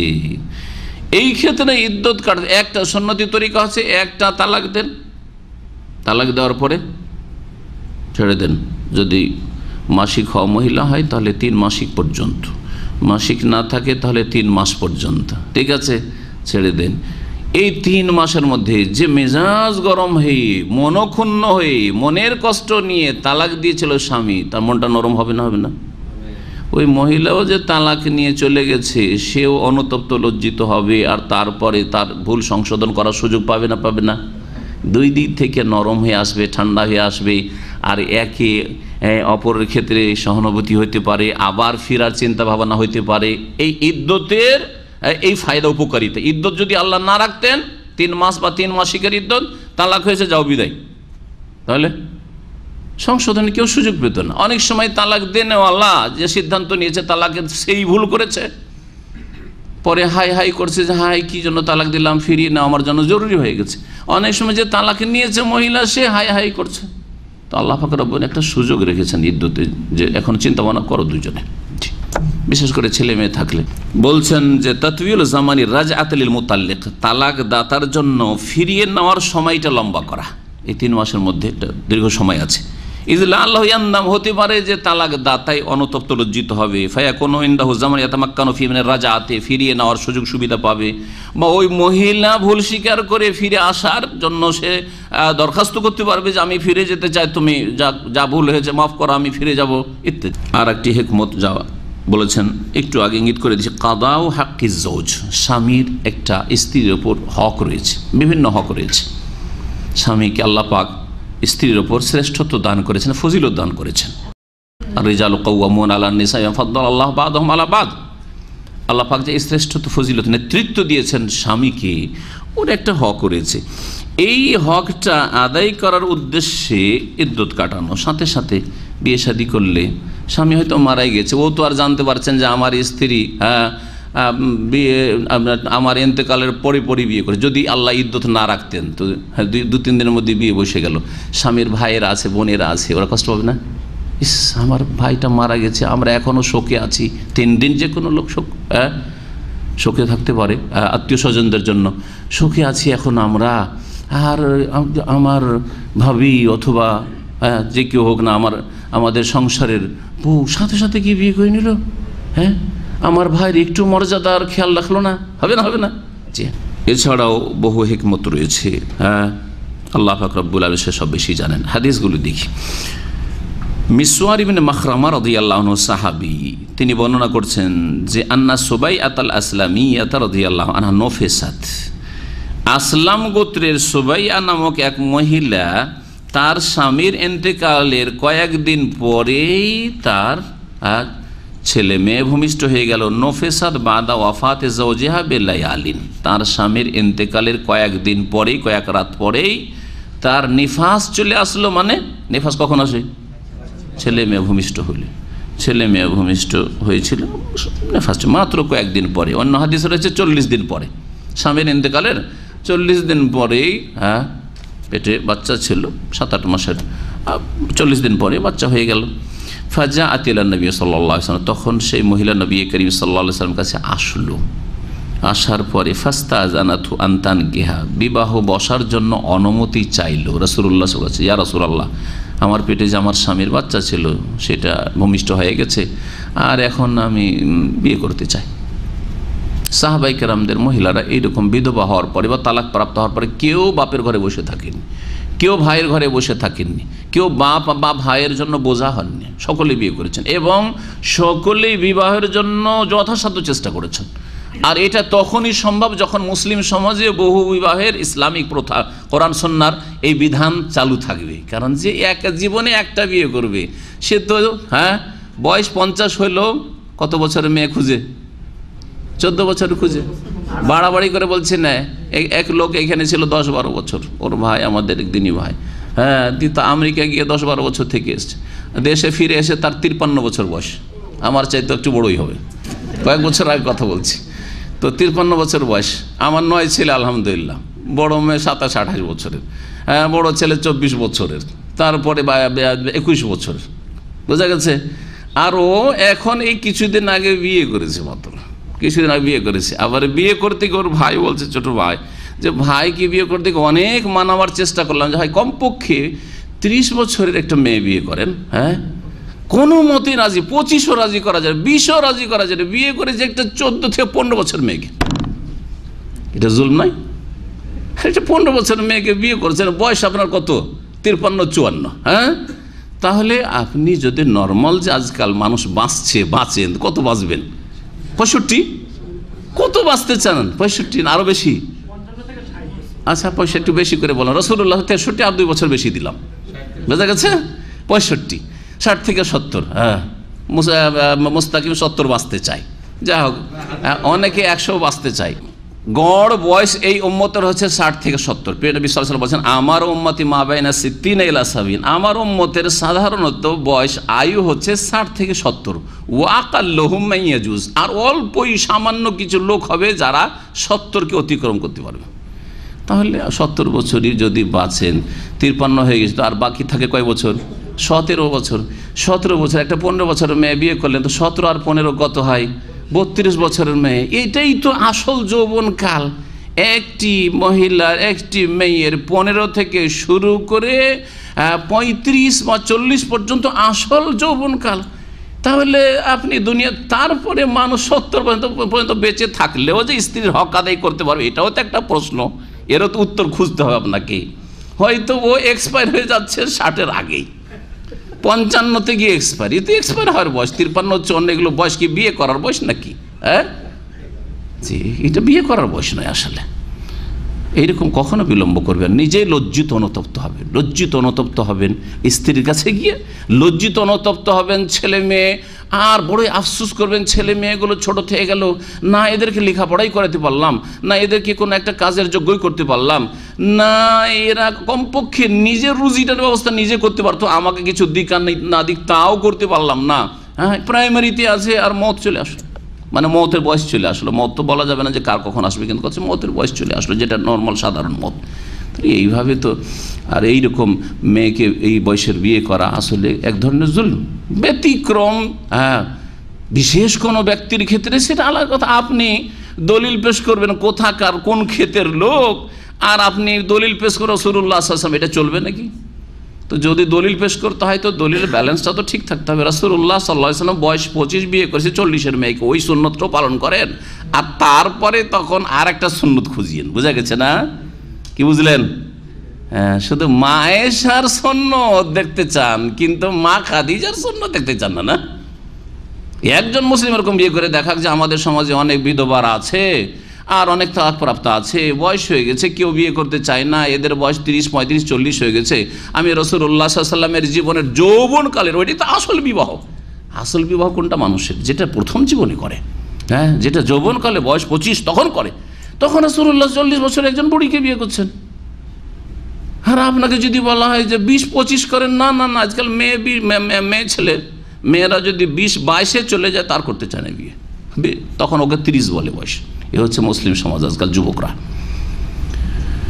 তাহলে আপনি কখনো দলিল আপনি নিজের স্বার্থে পেশ করবেন না, আপনার একটা বিবেক থাকা উচিত যে কোনটা আমার জন্য। তারপরে রাসূলুল্লাহ সাল্লাল্লাহু আলাইহি ওয়াসাল্লাম নিজের জন্য বিয়ে করেছেন না মেয়ের বাবার আগ্রহ দেখে বিয়ে করেছেন, এটা দেখার বিষয়।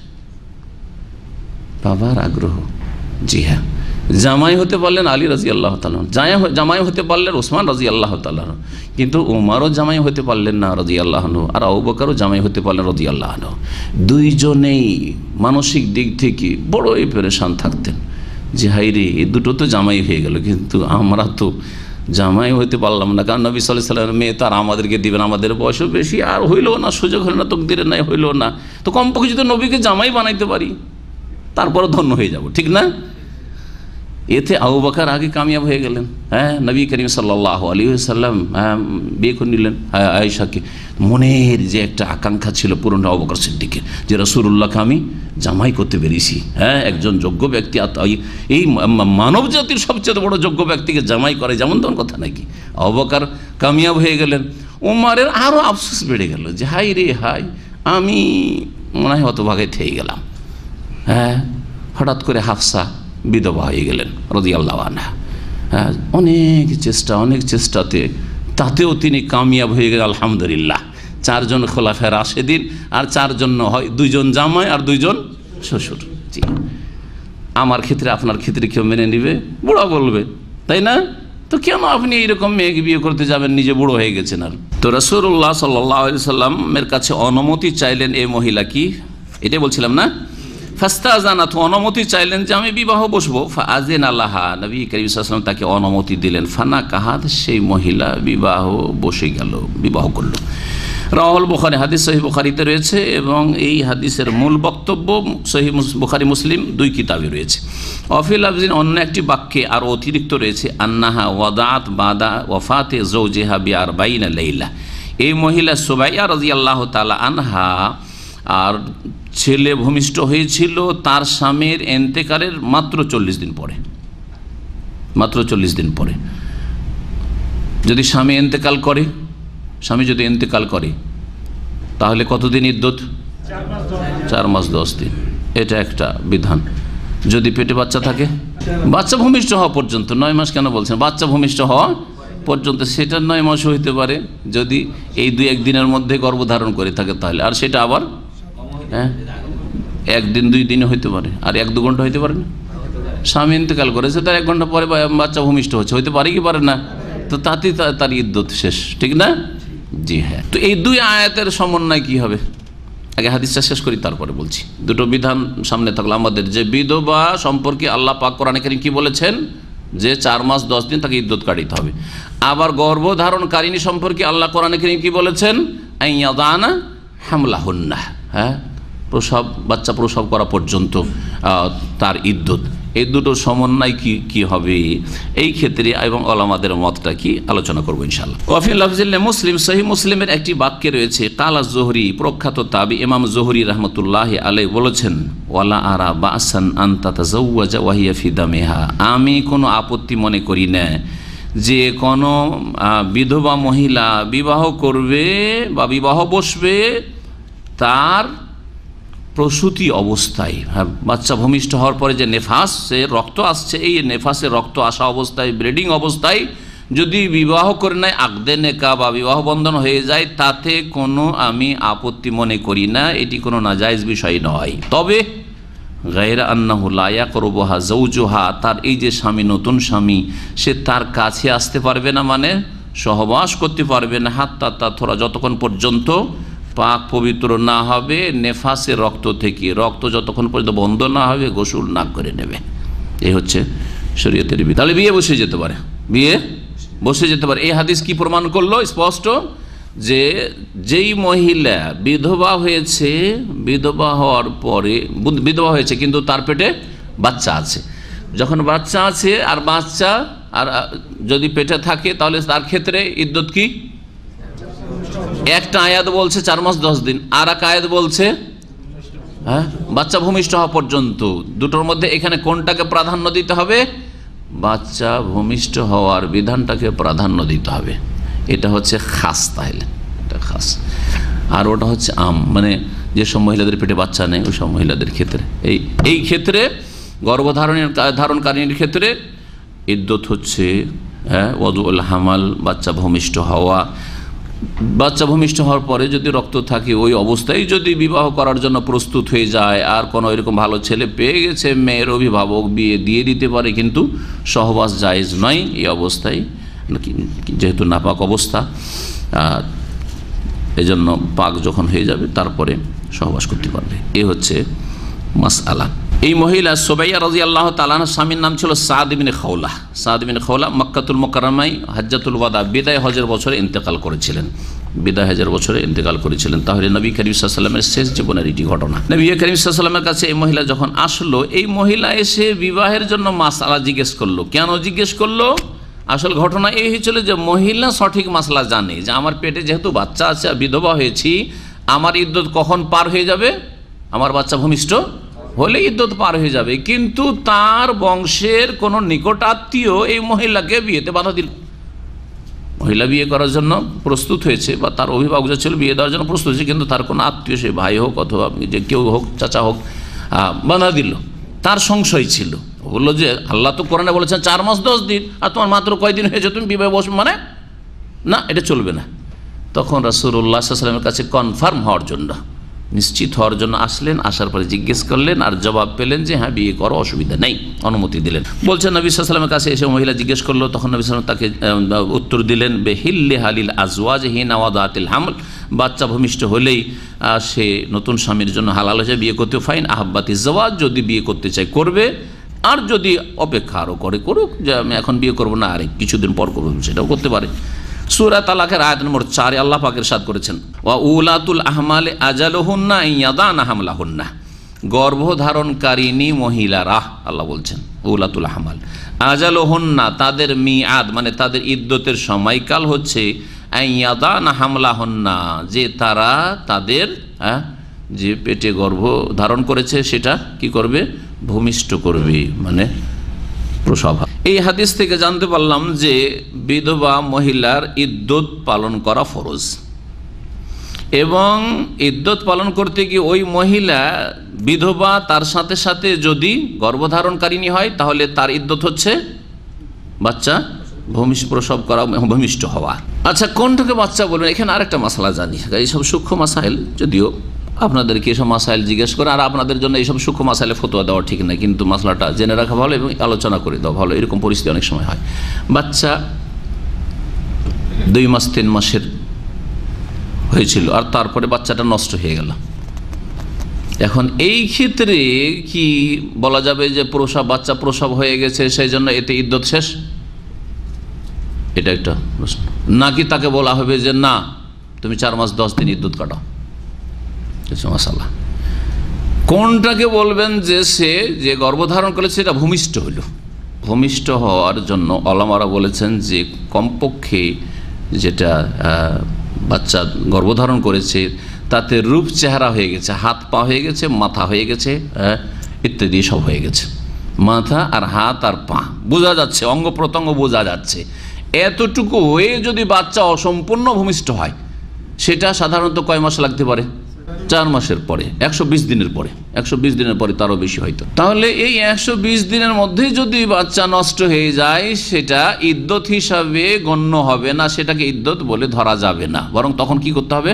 ইদ্দত হবে 4 মাস।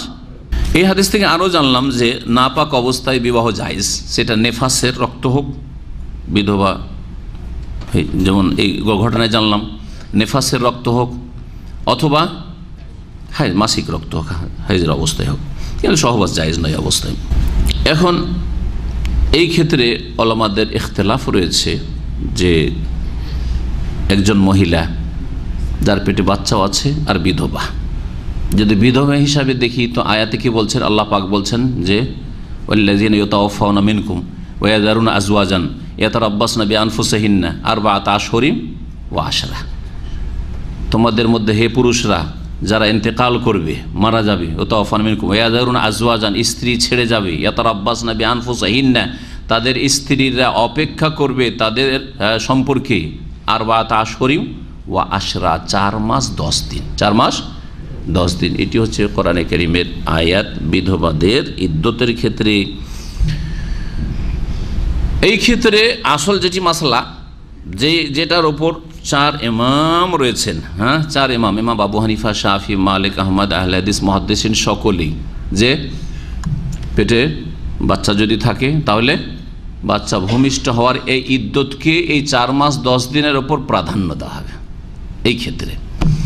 কিন্তু আব্দুল্লাহ বিন আব্বাস রাদিয়াল্লাহু তাআলা আনহুমা সাহাবী, প্রখ্যাত সাহাবী এবং মুফাসসির, তার ভিন্ন মত ছিল। সাহাবায়ে কেরামদের যুগে এই মাসলায় ইখতিলাফ ছিল, একমাত্র আব্দুল্লাহ বিন আব্বাস রাদিয়াল্লাহু তাআলা আনহুর মত ছিল, তিনি বলতেন যে না, সতর্কতা আর ফতোয়া তিনি দিতেন আবআদুল আজালাইন, দুটো যে ইদ্দত, এই মহিলার ক্ষেত্রে দুটো ইদ্দতের আয়াত ফিট হতে যাচ্ছে, দুটোর মধ্যে যেটা বেশি দূরত্বের সেটা সে পালন করবে। কি বুঝলেন? অর্থাৎ যদি 4 মাস 10 দিনের মধ্যে বাচ্চা ভূমিষ্ঠ হইল না, বাচ্চা ভূমিষ্ঠ হইতে 6 মাস লেগে গেল, 8 মাস লেগে গেল, তখন কোনটা ইদ্দত পালন করবে? কোনটা? দূরেরটা করবে। 1 মাস, যেন এই মহিলার 40 দিনের মধ্যে বাচ্চা ভূমিষ্ঠ হয়ে গেল, আর যদি পেটে বাচ্চা না থাকতো তাহলে ইদ্দত কত ছিল? 4 মাস 10 দিন, তাহলে আবাদুল আজালাইন, দুটো ইদ্যতের যেটা দূরত্বের ইদ্যত, লম্বা ইদ্যত, সেটা পালন করবে। সেটা কোনটা? তাহলে তাকে 4 মাস 10 দিন করতে হবে। কিন্তু এই মতের খণ্ডন এই হাদিস, যে হাদিসটি সুবাইয়া রাদিয়াল্লাহু তাআলা আনহার ঘটনা, এবং এই হাদিস সহিহ বুখারীতে রয়েছে, সহিহ মুসলিমে রয়েছে, এর উপরই এই মতের আমল রয়েছে। এখানে আর একটি মাসালা ভাষ্যকার উল্লেখ করেছেন, যেটা আমাদের অনেক সময় প্রয়োজন পড়ে। সেটা হচ্ছে, পুরুষরা মহিলাদের দিকে তো তাকাতে পারবে না, ঠিক না? যেই নিয়তে তাকাক না কেন, না তাকাতে পারবে?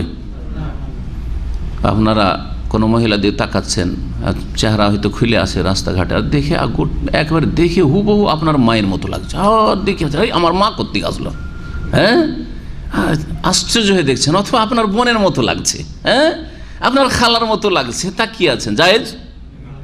নিয়তটা তো ভালো, আমার মায়ের মতো লাগছে ওই জন্য তাকাচ্ছি, আমার খালার মতো লাগছে সেই জন্য তাকাচ্ছি, জায়েজ? জায়েজ নাই। এমনি নর্মালি তাকাচ্ছেন, কিন্তু কোনো রকমের তার দিকে কোনো আকর্ষণ নেই, অসৎ নিয়ত নেই, কিচ্ছু নেই, জায়েজ? পুরুষদের জন্য জায়েজ নাই।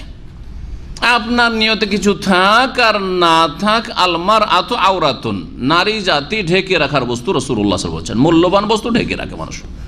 মূল্যবান বস্তু কি করে রাখে? ঢেকে রাখে। এটা হচ্ছে ইসলাম। ইসলাম শিখিয়েছে মূল্যবান বস্তুকে পশ্চিমা সভ্যতা, পশ্চিমা সংস্কৃতি খুলে দিয়েছে, যার ফলে নারীরা যারা পশ্চিমা সভ্যতা গ্রহণ করেছে তাদের মান ইজ্জত হারিয়ে ফেলেছে। এত সস্তা হয়ে গেছে যুবকদের কাছে, এরা বিয়েই করতে চায় না। ও দেখছে যে অবৈধভাবে পাচ্ছে, ওর কাছে তো অবৈধ না, অন্য রাস্তা দিয়ে পাচ্ছি, কাঁধে কোনো বোঝা নিতে হচ্ছে না, আমাকে খরচও দিতে হবে না, আমাকে তাকে বাসস্থান বাড়িও দিতে হবে না, আর তার ছেলে মেয়েরও ভরণ পোষণ আমার উপর দায়িত্ব আসবে না। পেটে যদি বাচ্চা ধরে নেয় ও বুঝুক, যা হবে তাই হোক, তাই না? চরিত্রহীন এই সভ্যতা, চরিত্রহীনতা শিখিয়েছে। জি, আর যারা এই সভ্যতা গ্রহণ করেছে তারা প্রাচ্যের হোক আর পাশ্চাত্যের হোক, তারা হচ্ছে অসভ্য, তারা অসভ্য, এগুলো সভ্যতা না। ইসলাম শিখিয়েছে যে আলমার আত আওরা, নারী জাতি ঢেকে রাখার বস্তু, মূল্যবান বস্তু, মান ইজ্জত অতদিন থাকবে যতদিন তারা ঢাকা থাকবে, ঢাকা থাকলে মূল্য থাকে। আজকে আসছিলাম রাস্তা দিয়ে, দেখছি যে বুট সিদ্ধ বিক্রি হচ্ছে, ওতে একটু মিক্সচার করে, জানি না কি মিক্সচার আছে, রাস্তায় আস্তে আস্তে দেখলাম, এই কালকে থেকে দেখছি এরকম বিক্রি হচ্ছে এই সব এলাকাতে। দেখে আশ্চর্য হলাম যে সৌদি আরবের ফুটপাথগুলো তো আমাদের দেশের মতো হয়ে গেল, আগে এরকম ছিল না, তাই না? জানি না কিভাবে এরা পারমিশন পেয়ে যাচ্ছে, পারমিশন পায় না কিন্তু অবৈধ কোন পথ দিয়ে যেগুলো করছে আল্লাহ পাক ভালো জানে। তো যাই হোক, এইটা যারা রুচিশীল মানুষ খাবে, হ্যাঁ খাবে, একেবারে খিদার তাড়নায় মরে যাচ্ছে, খেতে পারে, হয়তো জানি না রুচিশীল মানুষও খেতে পারে, কিন্তু আমি মনে করি না যে আপনাদের মতো লোক এই ফুটপাথ থেকে উঠিয়ে খাবে। হ্যাঁ খোলা আছে, হ্যাঁ খুলে সাজিয়ে রেখেছে, আর কিনলেন আর সস্তা পেয়ে কিনে খেয়ে নিলেন, খাবেন না? যাবেন হোটেলে, যাবেন ঢাকা, জিনিস দেখে খাবেন, খাবেন না? খাবেন না? মিষ্টির দোকানে গেলেন না, দেশের মিষ্টির দোকানে এরকম মাছি ভ্যান ভ্যান করছে, খাবেন মিষ্টি? রুচিশীল মানুষ খাবেন না। একজন ভদ্র মানুষ, আরে মুসলিম হোক আর নাই হোক, একজন ভদ্র মানুষ যে ভালো মন্দ বুঝে, একটু দুনিয়া বুঝে, দিন নাই বুঝুক, দুনিয়াও বুঝে, শরীর স্বাস্থ্যও বুঝে, হ্যাঁ, সে খাবে না। তাহলে চিন্তা করুন, এইসব বেহায়েরা মহিলারা ওই রকমই, কত যে অসৎ মাছি মার্কা মানুষ ভ্যান ভ্যান করছে, পায়খানাতেও বসছে মাছি, আর এসে খাবারে বসছে। ঠিক ওই রকমই সমাজের অসৎ লোকেরা যারা মহিলাদের দিকে তাকায়, এরা হচ্ছে মাছির মতো, পেশাব পায়খানাতেও বসে আর আবার এদিক ওদিকেও বসে, সব জায়গায় বসে। নারীদেরকে যত ঢেকে রাখবেন ওর দিকে আকর্ষণ বাড়বে, তখন যুবকরা তাড়াতাড়ি বিয়ে করবে। দেখতে না পেলে আছে কি দেখার কি হবে, দেখার জন্য উদ্গ্রীব হয়ে উঠবে, মরিয়া উঠবে, দেখবো। বৈধ তরিকা ছাড়া আর দেখতেই পাওয়া যাচ্ছে না কোথাও, কোথাও ওই লাইসেন্স নাই, পতিতালয় লাইসেন্স নাই, তাহলে দেখার চেষ্টা তখন হালাল পথেই করতে হবে, নিরুপায়, তাই না? তখন সোজা হয়ে 15 বছর 18 বছর 20 বছরের বিয়ের জন্য দৌড়বে। অনেকে সচ্ছল আছে, 15 বছর ওর বাপ বিয়ে দিতে পারবে, বাপ খরচ চালাবে, অসুবিধা কি? লেখাপড়াও করছে, 15 বছর 18 বছর 20 বছর বিয়ে করে বসে, অসুবিধা আছে? কোনো অসুবিধা নেই। আমার এক ছাত্র যখন আমার কাছে লেখাপড়া করে তখন আমি অবিবাহিত আর সে হচ্ছে বিবাহিত, তার মানে আমার অনেক বয়স হয়নি, আপনি এটা ভাবিয়েন না। আমি শিক্ষকতা শুরুই করেছি 20 বছর বয়সে, 19 বছরে দেওয়ার ফারাগে প্রথম পড়াইতে লাগলাম 2 বছর। ওই 2 বছরে আমার বয়স 20 আর 21, সেই সময়টা ও ছাত্র, কিন্তু বিয়ে করে এসছে, আবার একটা মেয়েও আছে, ও আমাকে জানতে দেয়নি। আমাকে কেন, কোনো শিক্ষকই জানতে, কোনো স্টাফও জানে না। পরে ছেলে লেখাপড়া করলো, তো বড় ক্লাসে, তা মিশকাত পড়েছে আমাদের কাছে সেই যুগে, মিশকাত পড়েছে, তিরমিজি পড়েছে। এই পড়ার পরে ওখানে আমার ছাত্র থাকলো, আর তারপরে আমি 2 বছর চাকরি করে আবার একটা পড়ার জন্য টান দিলাম জামিয়া সালাফিয়া, ওখানে পড়লাম 2 বছর। তখন ও আর এক জামিয়াতে, আমার ছাত্র ওখান থেকে সিনিয়র অন্য একটা বড় জামিয়াতে চলে গেল, ওখানে লেখাপড়া করলো। লেখাপড়া করে ও এক জায়গা থেকে মদিনাতে যে বছর ভর্তি হচ্ছে, আমিও ওই বছর মদিনায় ভর্তি হচ্ছি। একই বছরে সে শরিয়া ফেকা ফ্যাকাল্টিতে ঢুকলো ফার্স্ট ইয়ারে, আমি হাদিস ফ্যাকাল্টিতে ঢুকলাম। একই বছর আমার ছাত্র এখানে এসে সহপাঠী। হ্যাঁ, আমি ওকে তুমি বলি, সে আমাকে আপনি বলে, কেন তখন থেকে চলে আসছে। হ্যাঁ, বয়স তার আমার মতোই, আমার চাইতে কম হবে না, 1 বছর বেশি হইতে পারে, 6 মাস বেশি হইতে পারে, অথবা আমার মতোই হইতে পারে, এইরকম। বোঝা গেছে, অনেক আগেই সে শ্বশুর হয়ে গেছে, নাতিন তার হয়ে গেছে। ঢেকে রাখার বস্তু নারী জাতি। এই যে বলছিলাম যে হ্যাঁ, আগ্রহ পয়দা হবে। যারা অবিবাহিত আছেন, অবিবাহিতরা তো লজ্জায় হাত উঠাবেন না, নাহলে বলতাম যে হাত উঠান একটু। অবিবাহিতরা যে বিয়ে করছেন না, এক আছে যে প্রবাসী, যারা কিছু মজবুরিও আছে, নিরুপায়, বিয়ে করে করবোটা কি, 1 মাসের ছুটি, অনেকে এইরকম চিন্তা ভাবনা, যাকে একবারই গিয়ে বিয়ে করবো। কিন্তু যারা প্রবাসী না, দেশে বাপের হোটেলে খাচ্ছেন, আর বাপ ধনী মাশাআল্লাহ, জমি জায়গা সম্পদ, ব্যবসা বিজনেস আছে, লেখাপড়া করছে। হ্যাঁ, ওই ছেলেটার কথা বলতে চাইছিলাম, সে লেখাপড়া করেছে দেশেই, বিবাহ শাদীর পরে 10 বছর, তারপরে মদিনায় 4 বছর। চিন্তা করেন আপনি, 14 বছর 15 বছর লেখাপড়া করেছি বিবাহ শাদীর পরে। আমরা লেখাপড়া করেছি বিবাহ শাদী করার পরে 4 বছর মদিনা ইউনিভার্সিটিতে, 4 বছর। লেখাপড়াতে বাধা অনেক সময় নয়, বরং লেখাপড়াতে সহযোগিতা করবে। ফিতনার দেশে, ফিতনার সমাজে, যেখানে সহশিক্ষা, সেখানে বিবাহ দিয়ে দিলে ভালোভাবে লেখাপড়া করবে। হ্যাঁ, বৈধ পথে থাকবে, হ্যাঁ, মেজাজ ঠান্ডা থাকবে, আখলাক চরিত্র ঠিক থাকবে, বাপ মায়ের সাথে আদব কায়দাও ঠিক থাকবে, বাপ মা সচ্ছল, বিয়ে দিয়ে দিকে লেখাপড়া করুক কলেজ ইউনিভার্সিটিতে, অসুবিধাটা কি? কিন্তু যখন সহশিক্ষায় যুবতী মেয়েদের সাথে লেখাপড়ার জন্য কলেজ ইউনিভার্সিটি পাঠিয়ে দিচ্ছেন, আর ছেলের বয়স 25-30 হয়ে যাচ্ছে, বিয়েও দিচ্ছেন না, তখনই তো পাপের সম্ভাবনা বেশি, তখন ধরে রাখতেই পারবেন না আপনি। বলছিলাম যে মহিলাদের দিকে ভালো নিয়ত তাকা পুরুষদের জন্য জায়েজ নয়, এর বিপরীতটা মাসলা, এটা জানতে হবে আমাদেরকে। মহিলারা কি পুরুষদের দিকে তাকাতে পারবে, অথবা পুরুষদের ছবির দিকে? ওখানে পুরুষদের ক্ষেত্রে বলি, পুরুষরা মহিলাদের দিকে যেমন তাকাতে পারবে না, যে কোনো নিয়তে হোক, ওই রকমই মহিলার ছবির দিকেও তাকাতে পারবে না। টিভিতে মহিলা খবর পড়ছে, আমি তো সরাসরি মহিলাকে দেখছি, মহিলার খবর শুনছি আমি, আর মহিলার ছবিও দেখা আমার উদ্দেশ্য না, খবর শোনা উদ্দেশ্য। জায়েজ না? জায়েজ নয়। নবী করিম সাল্লাল্লাহু আলাইহি সাল্লামকে জিজ্ঞাসা করা হয়, আন-নাজরিল ফাজাআহ, সুইলা রাসূলুল্লাহ আন-নাজরিল ফাজাআহ, আকস্মিক যদি দৃষ্টি পড়ে যায়, হঠাৎ করে সামনে এক মহিলার ওপর নজর পড়ে গেল, বা মহিলার ছবির ওপর নজর পড়ে গেল, ধরেন ছবির যুগ এটা, ফিতনার যুগ এটা, সেলফির যুগ। নবী সাল্লাল্লাহু আলাইহি ওয়াসাল্লাম কি বলেছেন? ফা আমারানি আন আসরিফা বাসারি, আমাকে হুকুম করলেন যে আমি যেন আমার দৃষ্টি ফিরিয়ে নিই। যেমনই হঠাৎ করে নজর পড়ল, নজর পড়তে পারে, প্রথম নজরে কোনো গুনাহ নেই, কিন্তু প্রথম নজরটা আবার লম্বা করবেন নাকি? যে নজর যখন পড়ে গেছে, আর রাসূলুল্লাহ বলছেন যে একবার দেখলে অসুবিধা নেই, তো একটু লম্বা করে দিই, তো লম্বা করলি তখন তো গুনাহ শুরু হইলো, তো এটা তার প্রথম নজর হইলো না, তখন ইচ্ছা করে এখন নজর দেওয়া শুরু হলো। হঠাৎ করে নজর হচ্ছে যে একটা মহিলা ভাবছে কোনো পুরুষ লোক নেই, হয়তো চেহারা খুলে দিয়েছে, অথবা মহিলা চেহারা ঢাকেই না, আর আপনার সামনে হঠাৎ করে পড়ে গেছে, যেমনই নজর পড়েছে তেমনই ফিরিয়ে নেন। হ্যাঁ, আপনি বাসাতে আছেন, আর পাশের রুমে হয়তো কোনো মহিলা আছে, আপনি খবর রাখেন না, ভাবছেন ছেলে মেয়ে আছে, এটা হয় অনেক সময়, ছেলে মেয়ে, আমার ছেলে মেয়েরা আছে, হুট করে ঢুকে যান, কোন মহিলা কখন এসে বসে আছে, যেমনই দেখলেন তেমনই নজর ফিরিয়ে নিলেন। ওই মহিলারও কোনো গুনাহ নেই, আপনারও কোনো গুনাহ নেই, কারণ এটা নাজরুল ফাজআহ, আকস্মিক দৃষ্টি পড়েছে, হঠাৎ করে নজর পড়েছে, হুকুম সাথে সাথে ফিরে যাও। কিন্তু যখন নজর পড়ে গেছে, আর আমার বাসাতে বা আমার বাড়িতে তো মহিলা গেস্ট হয়ে এসছে, কেমন আছেন, ভালো আছেন, একটু জিজ্ঞেস করেই নি, তখন গুনাহ শুরু হইলো, ঠিক কিনা? চেহারা খোলা আছে, আর কেমন আছেন, ভালো আছেন জিজ্ঞাসা, যখন নজরটা পড়ে গেল তো একটু জিজ্ঞাসা করি, না হলে তো খারাপ লাগবে। হ্যাঁ, আমাদের আবার সামাজিকতা আছে, ঠিক না? এটা জিজ্ঞাসা না করলে হয়? মেহমান না যায় সামাজিক। মহিলাদের পুরুষদের দিকে দেখা বা পুরুষের ছবি দেখার বিধান, পুরুষ মহিলা দেখার বিধান তো জানলেন, আর জানে আছে হয়তো। মহিলা পুরুষের দিকে নজর দিতে পারে কি পারে না, এই মাসালা শোনেন। সে কি বলছেন তার ভাষায় শোনাই।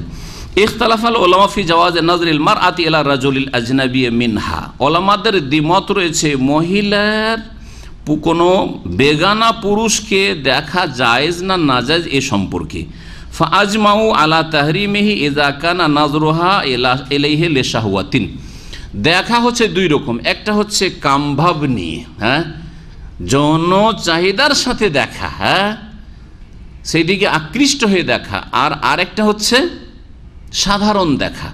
মহিলা যদি অসৎ উদ্দেশ্য নিয়ে দেখে, তার যেটা যৌবনের একটা চাহিদা আছে, সে আকর্ষণ নিয়ে কোনো যুবকের দিকে বা কোনো পুরুষের দিকে তাকায়, তাহলে সেটা হারাম সমস্ত ওলামাদের কাছে, এর উপর ইজমা রয়েছে।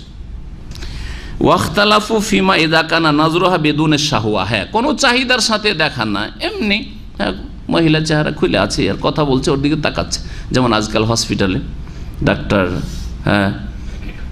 তারপরে যেখানে একসাথে কাজকর্ম হচ্ছে, যেখানে একসাথে আর কি কাজকর্ম হোক আর লেখাপড়ায় হোক, অনেক ভালো ছেলেরা আছে বা ভালো ডাক্তার আছে, অধিকাংশই ভালো নয় কিন্তু অনেকে ভালো আছে, কাজের কারণে এখানে আমার কাজের জায়গা, কর্মস্থান, উপায় নেই, আর এখানে মহিলারা সামনে চেহারা খুলে চলে আসছে, করবোটা কি? তো অনেক, কিন্তু সে কোনো খারাপ দৃষ্টি নিয়ে মহিলা তাকার কথা বলছি, মহিলা পুরুষের দিকে খারাপ দৃষ্টি নিয়ে তাকাই না, যদি এইরকম হয় তাহলে জায়েজ কি না?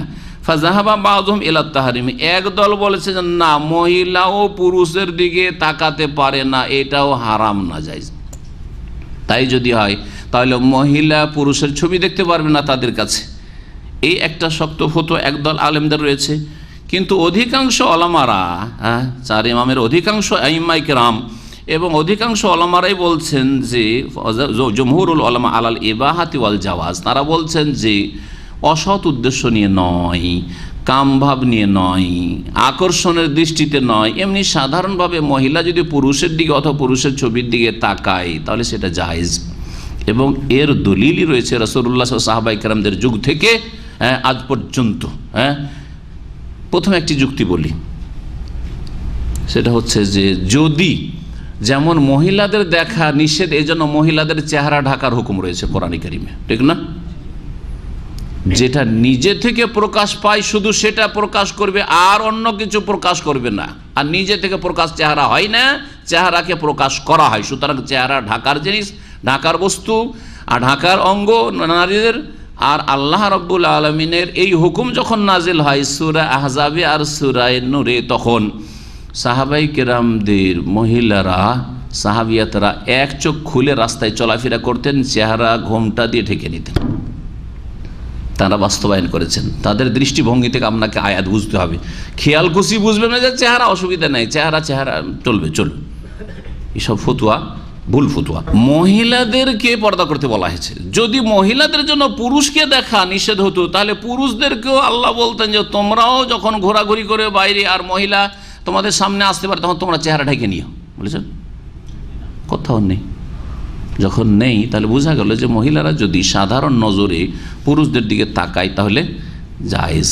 এবং এর দলিল অনেকগুলি রয়েছে। তার মধ্যে নবী করিম সাল্লাল্লাহু আলাইহি সাল্লামের স্ত্রী আয়েশা রাদিয়াল্লাহু তাআলা আনহা, হাবাসি ওই যে কালোরা ঈদের দিনে, উৎসবের দিনে মসজিদের সামনে খেলাধুলা করছিল, আর নবী করিম সাল্লাল্লাহু আলাইহি ওয়াসাল্লাম দাঁড়িয়েছিলেন জানালায়, আর ওখান দিয়ে আয়েশা রাদিয়াল্লাহু তাআলা আনহা তাকাচ্ছেন, কাঁধে এইখানে বর দিয়ে তাকাচ্ছেন।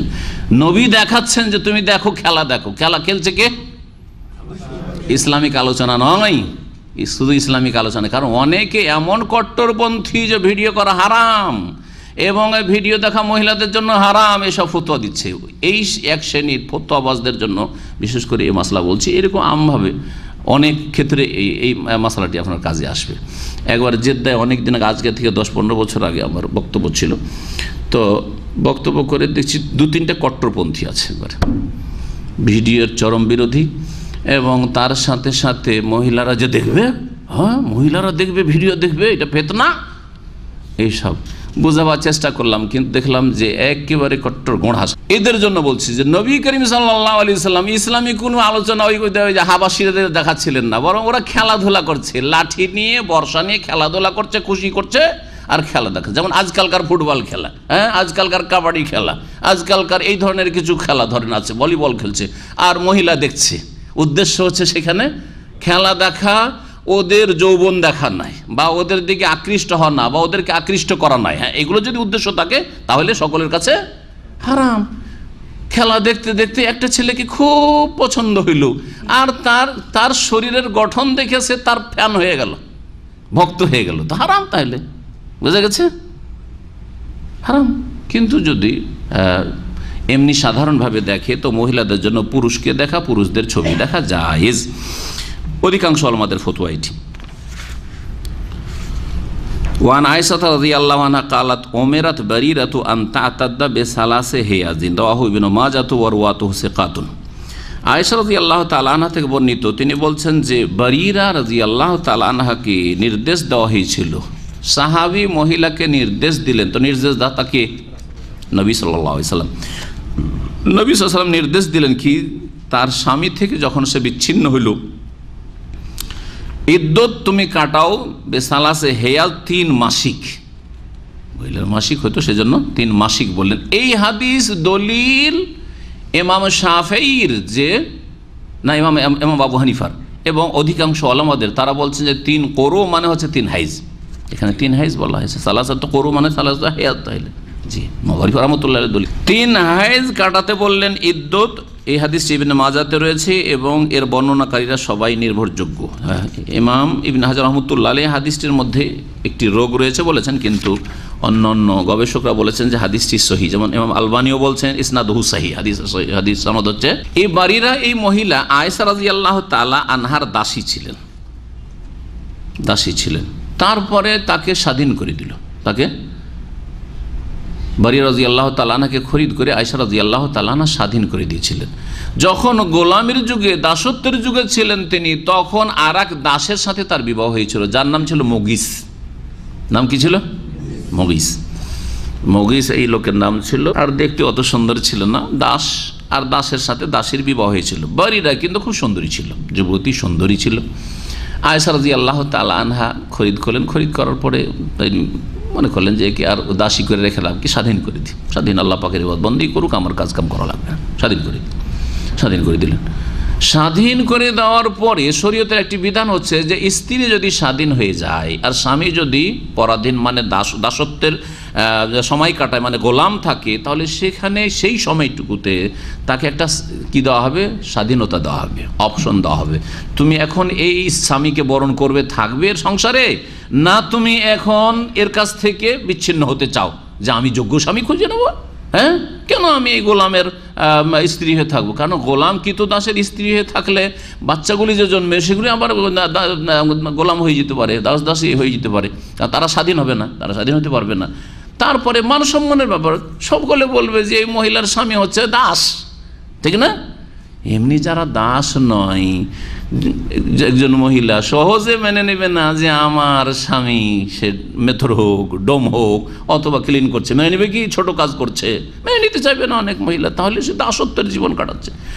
বারিয়া রাদিয়াল্লাহু তাআলা আনহাকে রাসূলুল্লাহ সাল্লাল্লাহু আলাইহি ওয়াসাল্লাম আল্লাহ যখন তাকে এই অপশন দিয়েছেন, স্বাধীনতা দিয়েছেন, তখন তিনি স্বাধীনতার কথা তাকে মাসআলা জানিয়ে দিলেন, দেখো তুমি এখন স্বাধীন হয়েছো, তোমার ইচ্ছা হলে এই স্বামীর ঘরে থাকতে পারো, এখন যদি হ্যাঁ করে দাও আর যেতে পারবে না তুমি, আর যদি মনে করো যে না আমি এর কাছে থাকবো না, তাহলে এর কাছ থেকে তালাক নিয়ে নিতে পারো, বিচ্ছিন্ন হয়ে তুমি অন্য কোনো স্বামীর সাথে বিবাহ বসতে পারো স্বাধীন দেখে, সেটাও তোমার অধিকার আছে। নবীর কাজই ছিল আল্লাহর কথা পৌঁছে দাও, গোপন করা যায় না, জানিয়ে দিলেন। যখন জানিয়ে দিলেন, ওই মহিলা বলছেন না এ তো দেখতেও ভালো না, তারপরে দাস, কেন আমি ওর কাছে থাকবো, আমি তালাক নিয়ে নেব। তালাক নিয়ে নিলেন। তালাক যখন নিয়ে নিলেন, আর এক হাদিসে লম্বা আছে, এই মুগিস এত ভালোবাসত স্ত্রীকে, সুন্দরী স্ত্রী, কে না ভালোবাসে? অনেক লোক আছে আমাদের দেখি, মাসলা মাস জিজ্ঞেস করে, সুন্দরী স্ত্রী পাপে লিপ্ত হয়ে গেছে, ওর সৌন্দর্য কারণে ছাড়তে পারে না, ছাড়তে পারে না। আপনি যদি সৎ লোক হন তাহলে আপনার অসতী মহিলাকে রাখা জায়েজ নাই, যেমন বেনামাজি বেদিন মহিলাকে রাখা জায়েজ নাই, তেমনি চরিত্রহীনা মহিলাকে রাখা জায়েজ নাই। হ্যাঁ, আপনিও যদি ওই টাইপেরই লোক হন তাহলে এটা আল্লাহর আযাব আপনার জন্য, যে আপনি কারো ইজ্জত নষ্ট করেছেন, আল্লাহ আপনার ঘরের ইজ্জত নষ্ট করেছে। সুতরাং আল্লাহকে ভয় করবেন, আল্লাহকে ভয় করবেন। কোনো মেয়েদের ইজ্জত নষ্ট করবেন না, কোনো বাপ ভাইয়ের ইজ্জত নষ্ট করবেন না, তাদের মেয়েদের বোনদেরকে নিয়ে খেলা করে। তো আল্লাহ পাক রব্বুল আলামিন যেন আমাদের সকলকে হিদায়াতের উপর। এই হাদিসের প্রেক্ষাপট তাহলে জানলেন। ওই লোক কান্নাকাটি করছে, তখন রাসূলুল্লাহ সাল্লাল্লাহু আলাইহি ওয়াসাল্লাম একটু সুপারিশ করলেন যে বাড়িটা একটু চিন্তা ভাবনা করে দেখো, না হয় স্বামীর কাছে থেকেই যাও, ফিরে যাও না হয়। নবী করিম সাল্লাল্লাহু আলাইহি ওয়াসাল্লামকে জিজ্ঞেস করলেন, দেখেন এটা হচ্ছে ইসলাম, ইয়া রাসূলুল্লাহ আপনি হুকুম করছেন না সুপারিশ করছেন? যদি আপনার হুকুম হয় তো আপনি রাসূলুল্লাহ, আপনার হুকুম মানা ফরজ, আতিউল্লাহ ওয়া আতিউর রাসূল। আর যদি বলেন যে না, আল্লাহ শরীয়ত তোমাকে স্বাধীনতা দিয়ে তোমাকে হুকুম আমি করব না, তবে সুপারিশ করে, যখন লোকটি কান্না করছে ফিরেই যাও না হয়। নবী সাল্লাল্লাহু আলাইহি ওয়াসাল্লাম বলেন, না আমি এমনি সুপারিশ করছি, আমি হুকুম করব না তোমাকে। তখন হচ্ছে এজানলাহ, না তাহলে আমি ওর কাছে ফিরে যাব না, তাহলে আমি ফিরে। যখন ওই বারিরা রাদিয়াল্লাহু তাআলা আনহা পৃথক হয়ে গেলেন, তালাকে নিয়ে, তখন 3 হাইজ তাকে ইদ্যত কাটাতে বলেছিলেন কে?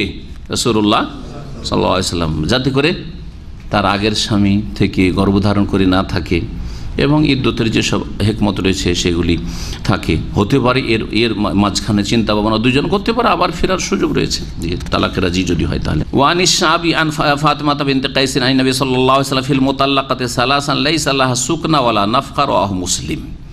প্রখ্যাত তাবি ইমাম শাবি রহমতুল্লাহ আলাইহি ফাতিমা বিনতে কাইস রাদিয়াল্লাহু তাআলা আনহা থেকে বর্ণনা করেছেন, তার তালাকের ঘটনা হয়েছিল এবং তার লম্বা ঘটনা রয়েছে, এখানে সংক্ষেপ করা হয়েছে হাদিসটিকে। নবী করিম সাল্লাল্লাহু আলাইহি ওয়াসাল্লাম থেকে বর্ণনা করছেন, ওই মহিলা ফাতেমা রাদিয়াল্লাহু আনহা ফিল মুতাল্লাকাতি সালাসান, ওই মহিলার ক্ষেত্রে যাকে 3 তালাক হয়ে গেছে দেওয়া, 3 তালাক যাকে দেওয়া হয়ে গেছে মানে বিচ্ছিন্ন হয়ে গেছে, এরপর আর ফিরে যাওয়ার চান্স আছে কি? এখন ফিরে যাওয়ার চান্স নেই। এই মহিলার জন্য স্বামীর ওপর কি ভরণ পোষণ দেওয়া এবং তার বাসস্থান দেওয়ার কোনো হুকুম আছে?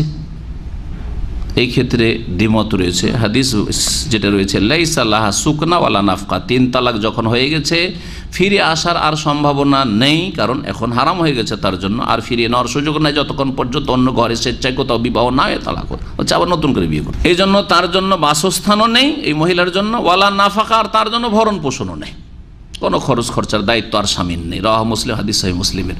এটা হচ্ছে শরীয়তের বিধান। ইখতিলাফগুলি ইনশাআল্লাহ তাআলা আগামী সপ্তাহে বয়ান করব, কারণ লম্বা আর করব না। আর এই মর্মে আরও কয়েকটি হাদিস রয়েছে, তবে একটি মাসালা বলি, যেটা ইসলাম বিরোধী বিভিন্ন দেশের মুসলিম সরকারগুলি এই ধরনের হারাম আর ইসলাম বিরোধী সিদ্ধান্ত নিয়েছে। সেটা হচ্ছে আলহামদুলিল্লাহ সৌদি আরবের নাই, বা হয়তো গালফের দেশগুলো তো নাই, কিন্তু আছে এরকম মুসলিম অনেক দেশ আছে যে ইসলাম বিরোধী বেশ কিছু আইন তৈরি করে রেখেছে।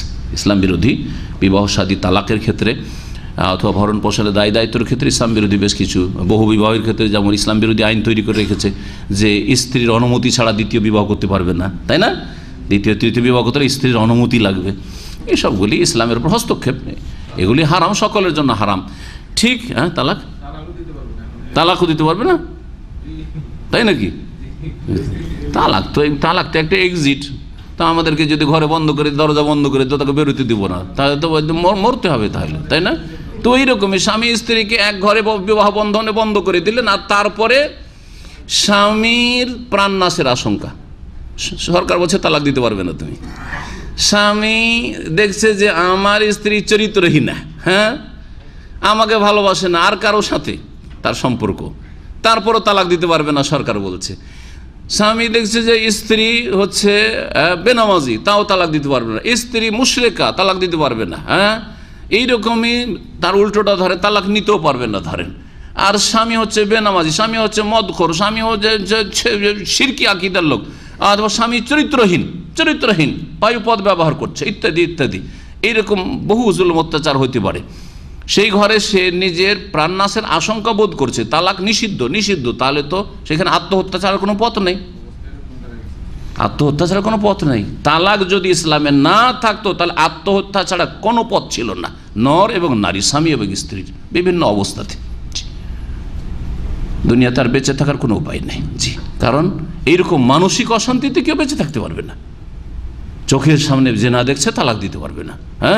চোখের সামনে বড় বড় অপরাধ দেখছে, তালাক দিতে পারবে না। চোখের সামনে স্বামীর অপরাধ দেখছে, তালাক নিতে পারবে না। কেমন কথা? নারীদের ক্ষেত্রে নারীদেরকে কি ক্ষমতায়ন করতে হবে, যে নারীদের ক্ষমতায়ন, এটা যদি ইসলামপন্থীরা বলে আজকে থেকে 15 বছর আগে শুনেছিলাম যে আমাদের দেশের নারীদের কি করব, হ্যাঁ, নারীদের ক্ষমতায়ন করব। মানে এরা কি অক্ষম করে রেখেছে, ক্ষমতা দেয়নি ইসলামে, তাদের ক্ষমতাকে কেড়ে নিয়েছে, আমরা ক্ষমতা দেব। কত বড় অন্যায় কথা। তাও যদি আবার নাম ইসলামপন্থী হয় তাহলে কত বড় অপরাধী এরা, চিন্তা করুন ইসলামের নামে। যতক্ষণ পর্যন্ত 3 তালাক হওয়ার পরে অন্য কোথাও বিবাহ হবে না, ওই আগের স্বামীকে বলছে যে তোমাকে ভরণ পোষণ সব চালিয়ে যেতে হবে, এটা জুলম, এটা অন্যায়। 3 তালাক দিয়েছে, তার সাথে আর বিবাহ বন্ধনের সামান্যতম কোনো সম্পর্ক নেই, তার ফিরিয়ে নেওয়ার কোনো রকমের চান্স নেই, আর জবরদস্তি তার উপর ভরণ পোষণের দায়িত্ব চাপিয়ে রাখবে, এটা হারাম কাজ, অন্যায় কাজ। এই বলেই শেষ করছি, আর ইনশাআল্লাহ তাআলা বাকি আলোচনা বিস্তারিত সামনে সপ্তাহে হবে। আল্লাহ পাক রব্বুল আলামিন যেন আমাদেরকে নেক আমলে তৌফিক দান করেন, দিন শিখার এবং দিন মেনে চলার তৌফিক দান করেন। আল্লাহ পাক রব্বুল আলামিন জীবনের প্রতিটি ক্ষেত্রে আমাদেরকে শান্তি যেন দান করেন, পারিবারিক ক্ষেত্রে আমাদেরকে সুখ শান্তি যেন দান করেন, দুনিয়া আখিরাতের সার্বিক কল্যাণ আল্লাহ দান করেন। আল্লাহ পাক আমাদের সকলকে জান্নাতুল ফিরদৌস দান করেন।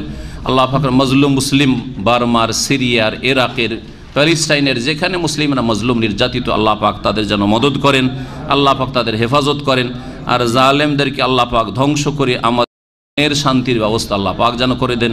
সাল্লাল্লাহু আলাইহি ওয়াসাল্লাম নবিয়ানা মুহাম্মদ ওয়া আলা আলিহি ওয়া সাহবিহি। বিয়ের ক্ষেত্রে মেয়েদের দেখার বিষয়টি জিজ্ঞেস করেছেন এক ভাই, লিখিত প্রশ্ন। বিয়ে করার জন্য মেয়ে দেখা সম্পর্কে জিজ্ঞেস করেছেন। একটি প্রশ্ন হচ্ছে, প্রশ্নে কয়েকটি দিক রয়েছে। একটা দিক হচ্ছে যে কোনো মেয়েকে সরাসরি যদি না দেখতে পাই তো ছবি দেখা কেমন? ছবি দেখা জায়েজ, কিন্তু ছবি দেখে যদি সঠিক সিদ্ধান্তে উপনীত হতে পারেন, নিশ্চিত হতে পারেন যে আমি ঠিক আছে বিয়ে করবো, এই ছবি দেখে আমার পছন্দ, তাহলে তো ভালো কথা। কিন্তু ছবি দেখে অনেক সময় ভালোভাবে উপলব্ধি করা যায় না। ছবিতে হয়তো মেকআপ টেকআপ করার পরে ছবি তুলেছে আপনাকে দেওয়ার জন্য, মেলা তাতে কাজ হইতে পারে, যেটা খুব ভালো লাগালো, কিন্তু বাস্তবে যখন দেখলেন তখন আরে তো এই ছবি আলাদা দেখেছিলাম, এখন তো আলাদা লাগে, ঠিক না? সেই জন্য এইরকম না করা উচিত, যথাসাধ্য বাঁচবেন। যারা ছবি দেখছেন তারা ছবি দেখার পরে মেয়ের অভিভাবকের হাতে ছবি ফিরিয়ে দেবেন। আর মেয়ের অভিভাবকের জন্য জায়েজ নাই যে হব জামাই সম্ভাবনা আছে, সম্ভাব্য জামাইয়ের হাতে ছবি দিয়ে দিলাম আর ফিরিয়ে নিলাম না, দেখিয়ে দিয়ে ফিরিয়ে নেন।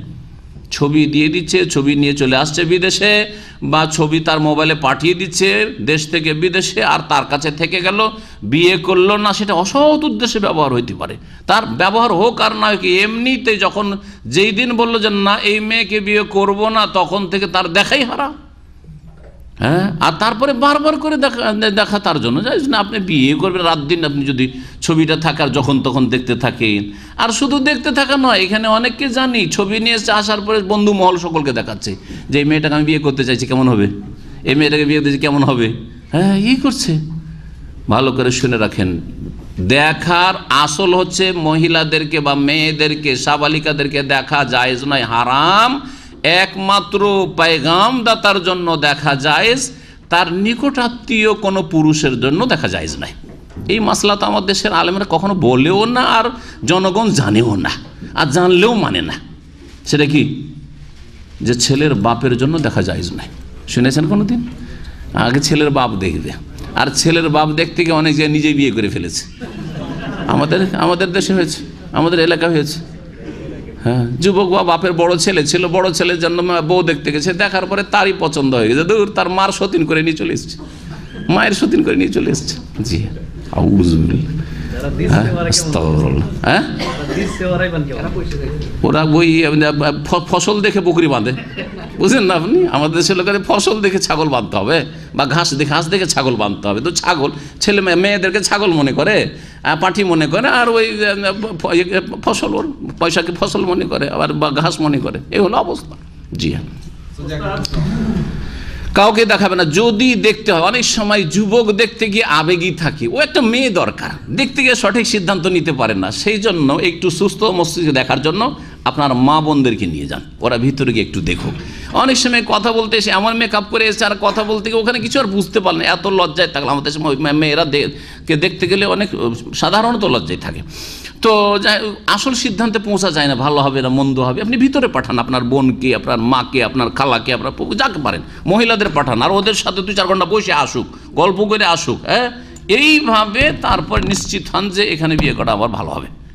এটা হচ্ছে শরীয়ত তরিকা। কিন্তু আপনার বাপ দেখবে, ভাই দেখবে, বন্ধু বান্ধব দেখবে, কলেজের ইউনিভার্সিটির ছাত্র, তারা না দেখলে হয় লোকেরা কি বলবে, বন্ধুরা কি বলবে যে তুই দেখালি না, সব হারাম কাজ এগুলো, সব চোখের যে না এগুলো। যারা বিদেশে থাকে পর্দানাসীন মেয়েকে ভিডিওতে দেখবে, তারপরে ভিডিওটা যদি সেভ করে রেখে দেয়, প্রশ্ন। সুতরাং বলবো মেয়ে পক্ষকে আর মেয়েকে বলবো যে এরকম দেখা দিবে না, বলে এসো সরাসরি দেখো। আর না হলে এখানে তার কোনো অভিভাবক, তার নিকটাত্মীয় মাহরাম আছে, দেখিয়ে দিয়ে তারপরে ছবিটা ফিরিয়ে নেবে। যারও সন্তানকে মায়ের সাথে সম্পৃক্ত করা হবে, শরীয়তের বিধান, বলা হবে যে এই ছেলেটা অমুকের, কার, অমুক মহিলার, অমুক বাপের বলা হবে না।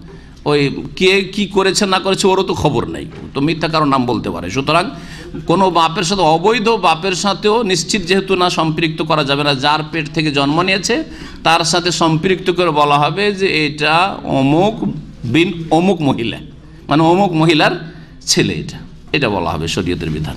নতুন যেটা নতুন স্বামী হলো ওর মার, সেটাও তার বাপ না, আর আগের যেটা চরিত্রহীন জেনাকারী সেও তার বাপ না, কারণ কোনো নিশ্চিত কোনো দলিল প্রমাণ নেই। এখানে আল ওয়ালাদ লিল ফিরাশ, জি, যেই বিছানায় জন্মেছে তার সাথে সম্পৃক্ত করা হবে, মানে ও মহিলার সাথে সম্পৃক্ত। স্ত্রী মারা গেছে, স্বামী, কোনো অপেক্ষার শরীয়তে বিধান নেই, যে এই ক্ষেত্রে আল্লাহ পাকের কোনো বিধান নেই, জি। তবে সে যদি মনে করে আমি কিছুদিন বিয়ে করব না, ভালো কথা, কিন্তু শরীয়তে এমন কোনো তার উপর কোনো ফরজ বিধিবিধান নেই যে এতদিন তুমি বিয়ে করতে পারবে না। সুবহানাকাল্লাহুম্মা ওয়া বিহামদিকা আশহাদু আল্লা ইলাহা ইল্লা আনতা আস্তাগফিরুকা ওয়া আতুবু